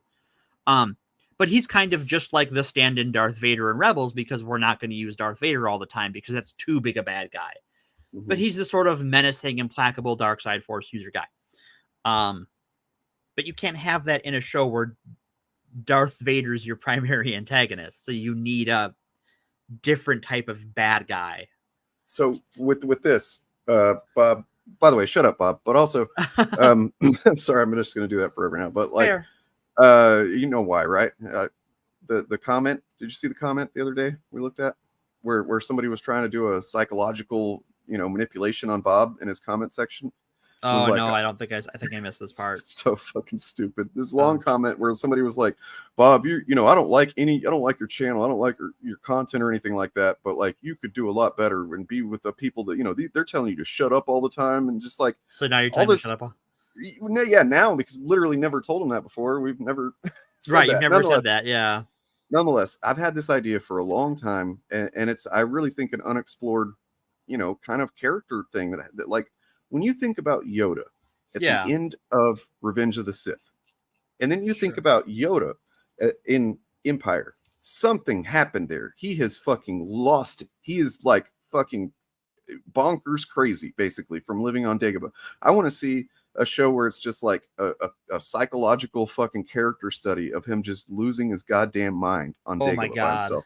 That would be kind of wild, because like I think like by the end of Revenge of the Sith, you can tell that he is a broken man. Yeah. Like he everything he believed in failed. Yeah, he failed. Not only did it fail, but yeah, he failed, right? He was the Grand Master of the Jedi Order, and he's the sort of person who, in his own mind, the buck stops with him. He's responsible.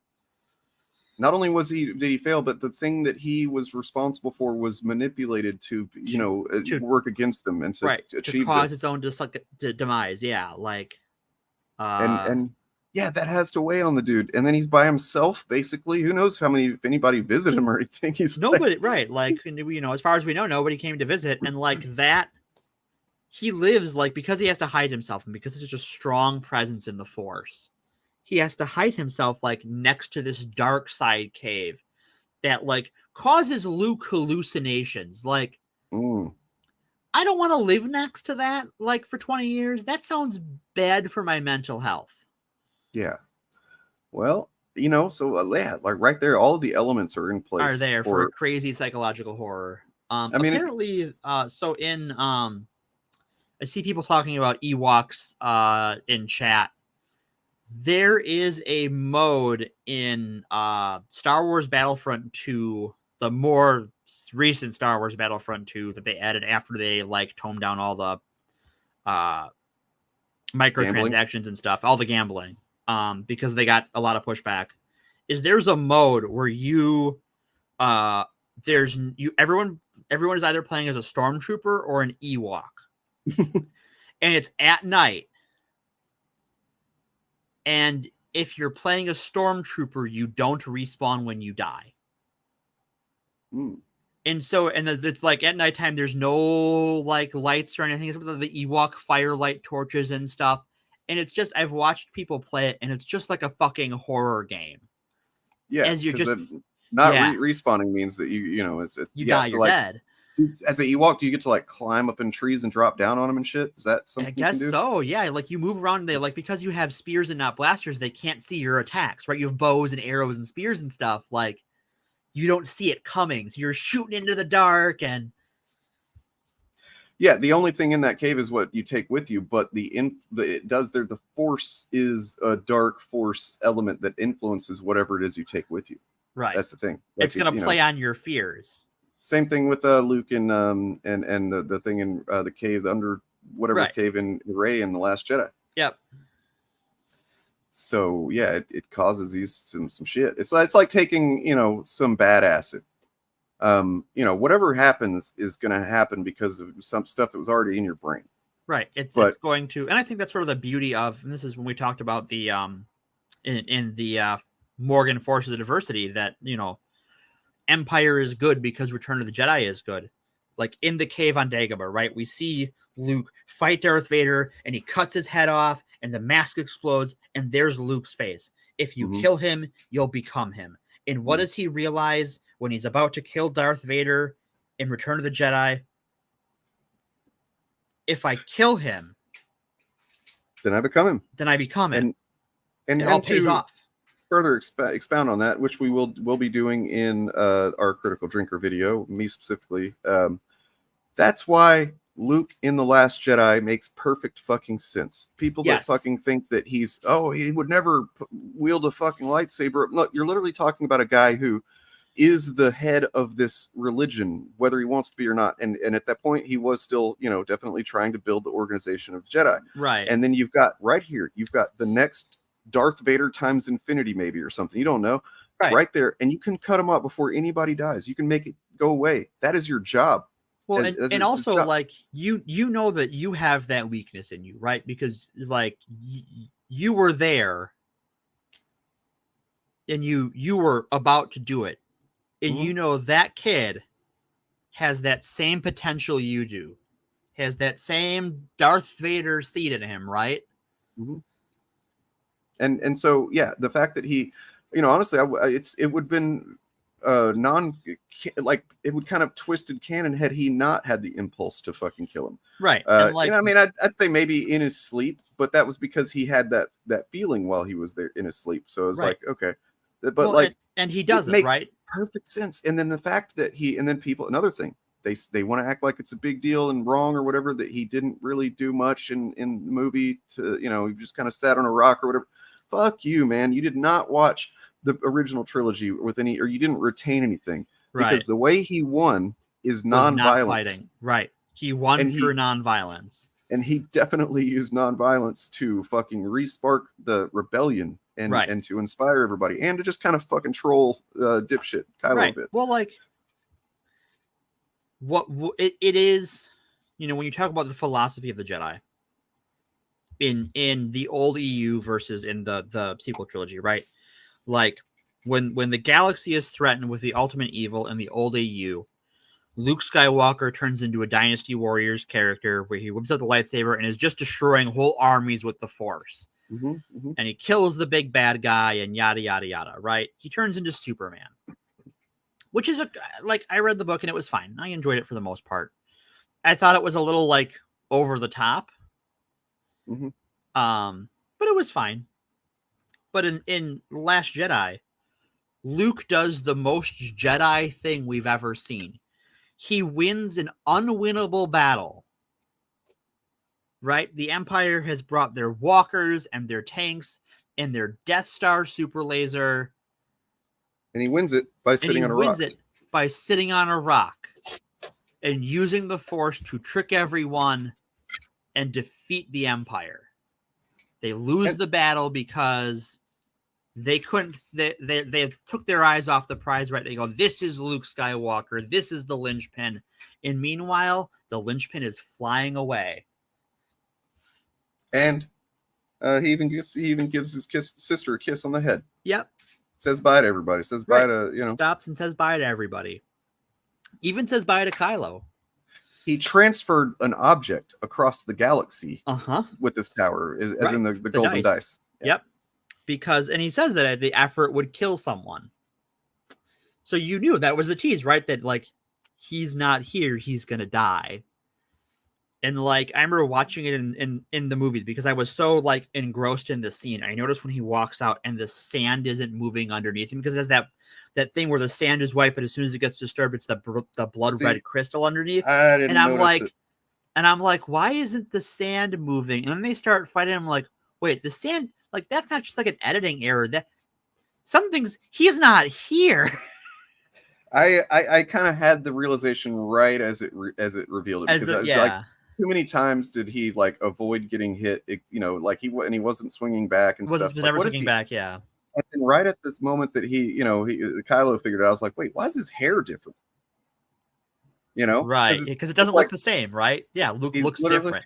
It's like, did you really dye your hair to go Tum to Deuce? That's weird. But no, he just made himself look more younger and more virile. And you know what he looks like? And I realized this on subsequent viewings. He looks like Luke does in Kylo's version of the Rashomon story where Kylo tells how Luke tried to kill him. It's literally the Luke Skywalker of Kylo's nightmares. Damn. Is the thing that haunts him. And like the cave, right? He couldn't leave it behind, so he gets sucked into the illusion. And speaking of fascists not liking The Last Jedi, what is the element of The Last Jedi, the storytelling mechanic that's never been done at that point in Star Wars before? I don't fucking know. Perspective change. Oh. Switching perspectives. It literally shows us three different versions of what happened. Yeah, it's the Rashomon. Yeah, they show fascists hate the fucking. That. I didn't know that. Yeah, I didn't know that either. But that's interesting. Yeah, fascists hate the idea that there are other perspectives. That's why certain people want storytelling to be objective. It can't be because you and I can watch. I mean, we had a whole episode about this, about how we saw the same thing and saw different things. Yep. Yeah. So that's why, one of many reasons why The Last Jedi is awesome. I have a whole 6-hour stream I could edit into clips, actually. Yeah. There's one thing that I learned about this was whenever the 5-year anniversary was. So I guess around Christmas. Yeah. And there was an article I found, I'll have to link it to you if I haven't already, about there could very well, it seems like Rian Johnson had a layer to what was happening there on Crate with the way it's all set up and the crystal foxes and everything. There's a old story that has to do with, guess what group of people are being persecuted and hunted down? The Jews. And that it seems like he basically turned that into the third act of The Last Jedi. Right. So, yeah. Yeah, unreliable narrator. Yeah, all narrators are unreliable. Unreliable. Yeah. Yeah. Even if we're just watching Heat with Al Pacino, I don't know. That's a whole other episode. But I did want to, thank you, Morgan, for putting together a unexpected but definitely relevant, ripe for picking up things that apply to today. And I figured it would be one of those ones that people saw it and were like, "What the fuck are they on about?" And then once we dig into it, it's like, "Oh no, this is all. This is exactly what we're talking about," and it goes back real fucking far. Good pull. And you can expect to see a little bit of there's going to be a little bit of a pattern to episodes in the future. I'm not sure when we'll start exactly, but I kind of had the realization the other day that we need to get into at the start of this, we said we're not going to cover anything current, really. We're not going to cover what the Chuds are saying or whatever. We're still not generally, but there are certain things that are at play that, they're not, even if they're current, they have been around a while. So, for example, the thing that made me think this way is fucking Robert F. Kennedy Jr., some of the stuff that he is saying that apply, we could go back and look at, the dawn of anti-vax, and because he definitely, a lot of his stuff is built on that. And then, so we're going to kind of cover some political stuff, or at least narratives around politics and stuff as we get closer to, election, presidential election. And then also I did want to get into some specific stuff along the lines of maybe specific characters, why do people hate this character? Right. And other things like that. So some pop culture stuff. Yeah. So our D&D episode, talking about hating specific characters. I would say even our Mary Sue deep dive is a good example of a pop culture discussion. Because talking about Mary Sue it inevitably was basically talking a lot about Rey. Right. We got a lot of Rey in that one, because I think that's sort of literally one of the recent Urban Dictionary definition at the time. The most recent one was Rey. Was a whole multi-paragraph definition from Urban Dictionary as to what a Mary Sue was from 2005 had boiled down to basically Rey and a few other characters in 2022. Yeah, and as a matter of fact, there was a section that was from that Mary Sue discussion, very good discussion, that was not in the upload. It's very, very specific thing that we talked about in that. And I'm going to be uploading that. You know what? I'll try and get it. It's already ready. It's edited. I just need to upload it. So look for a new video tomorrow. You know what you should do?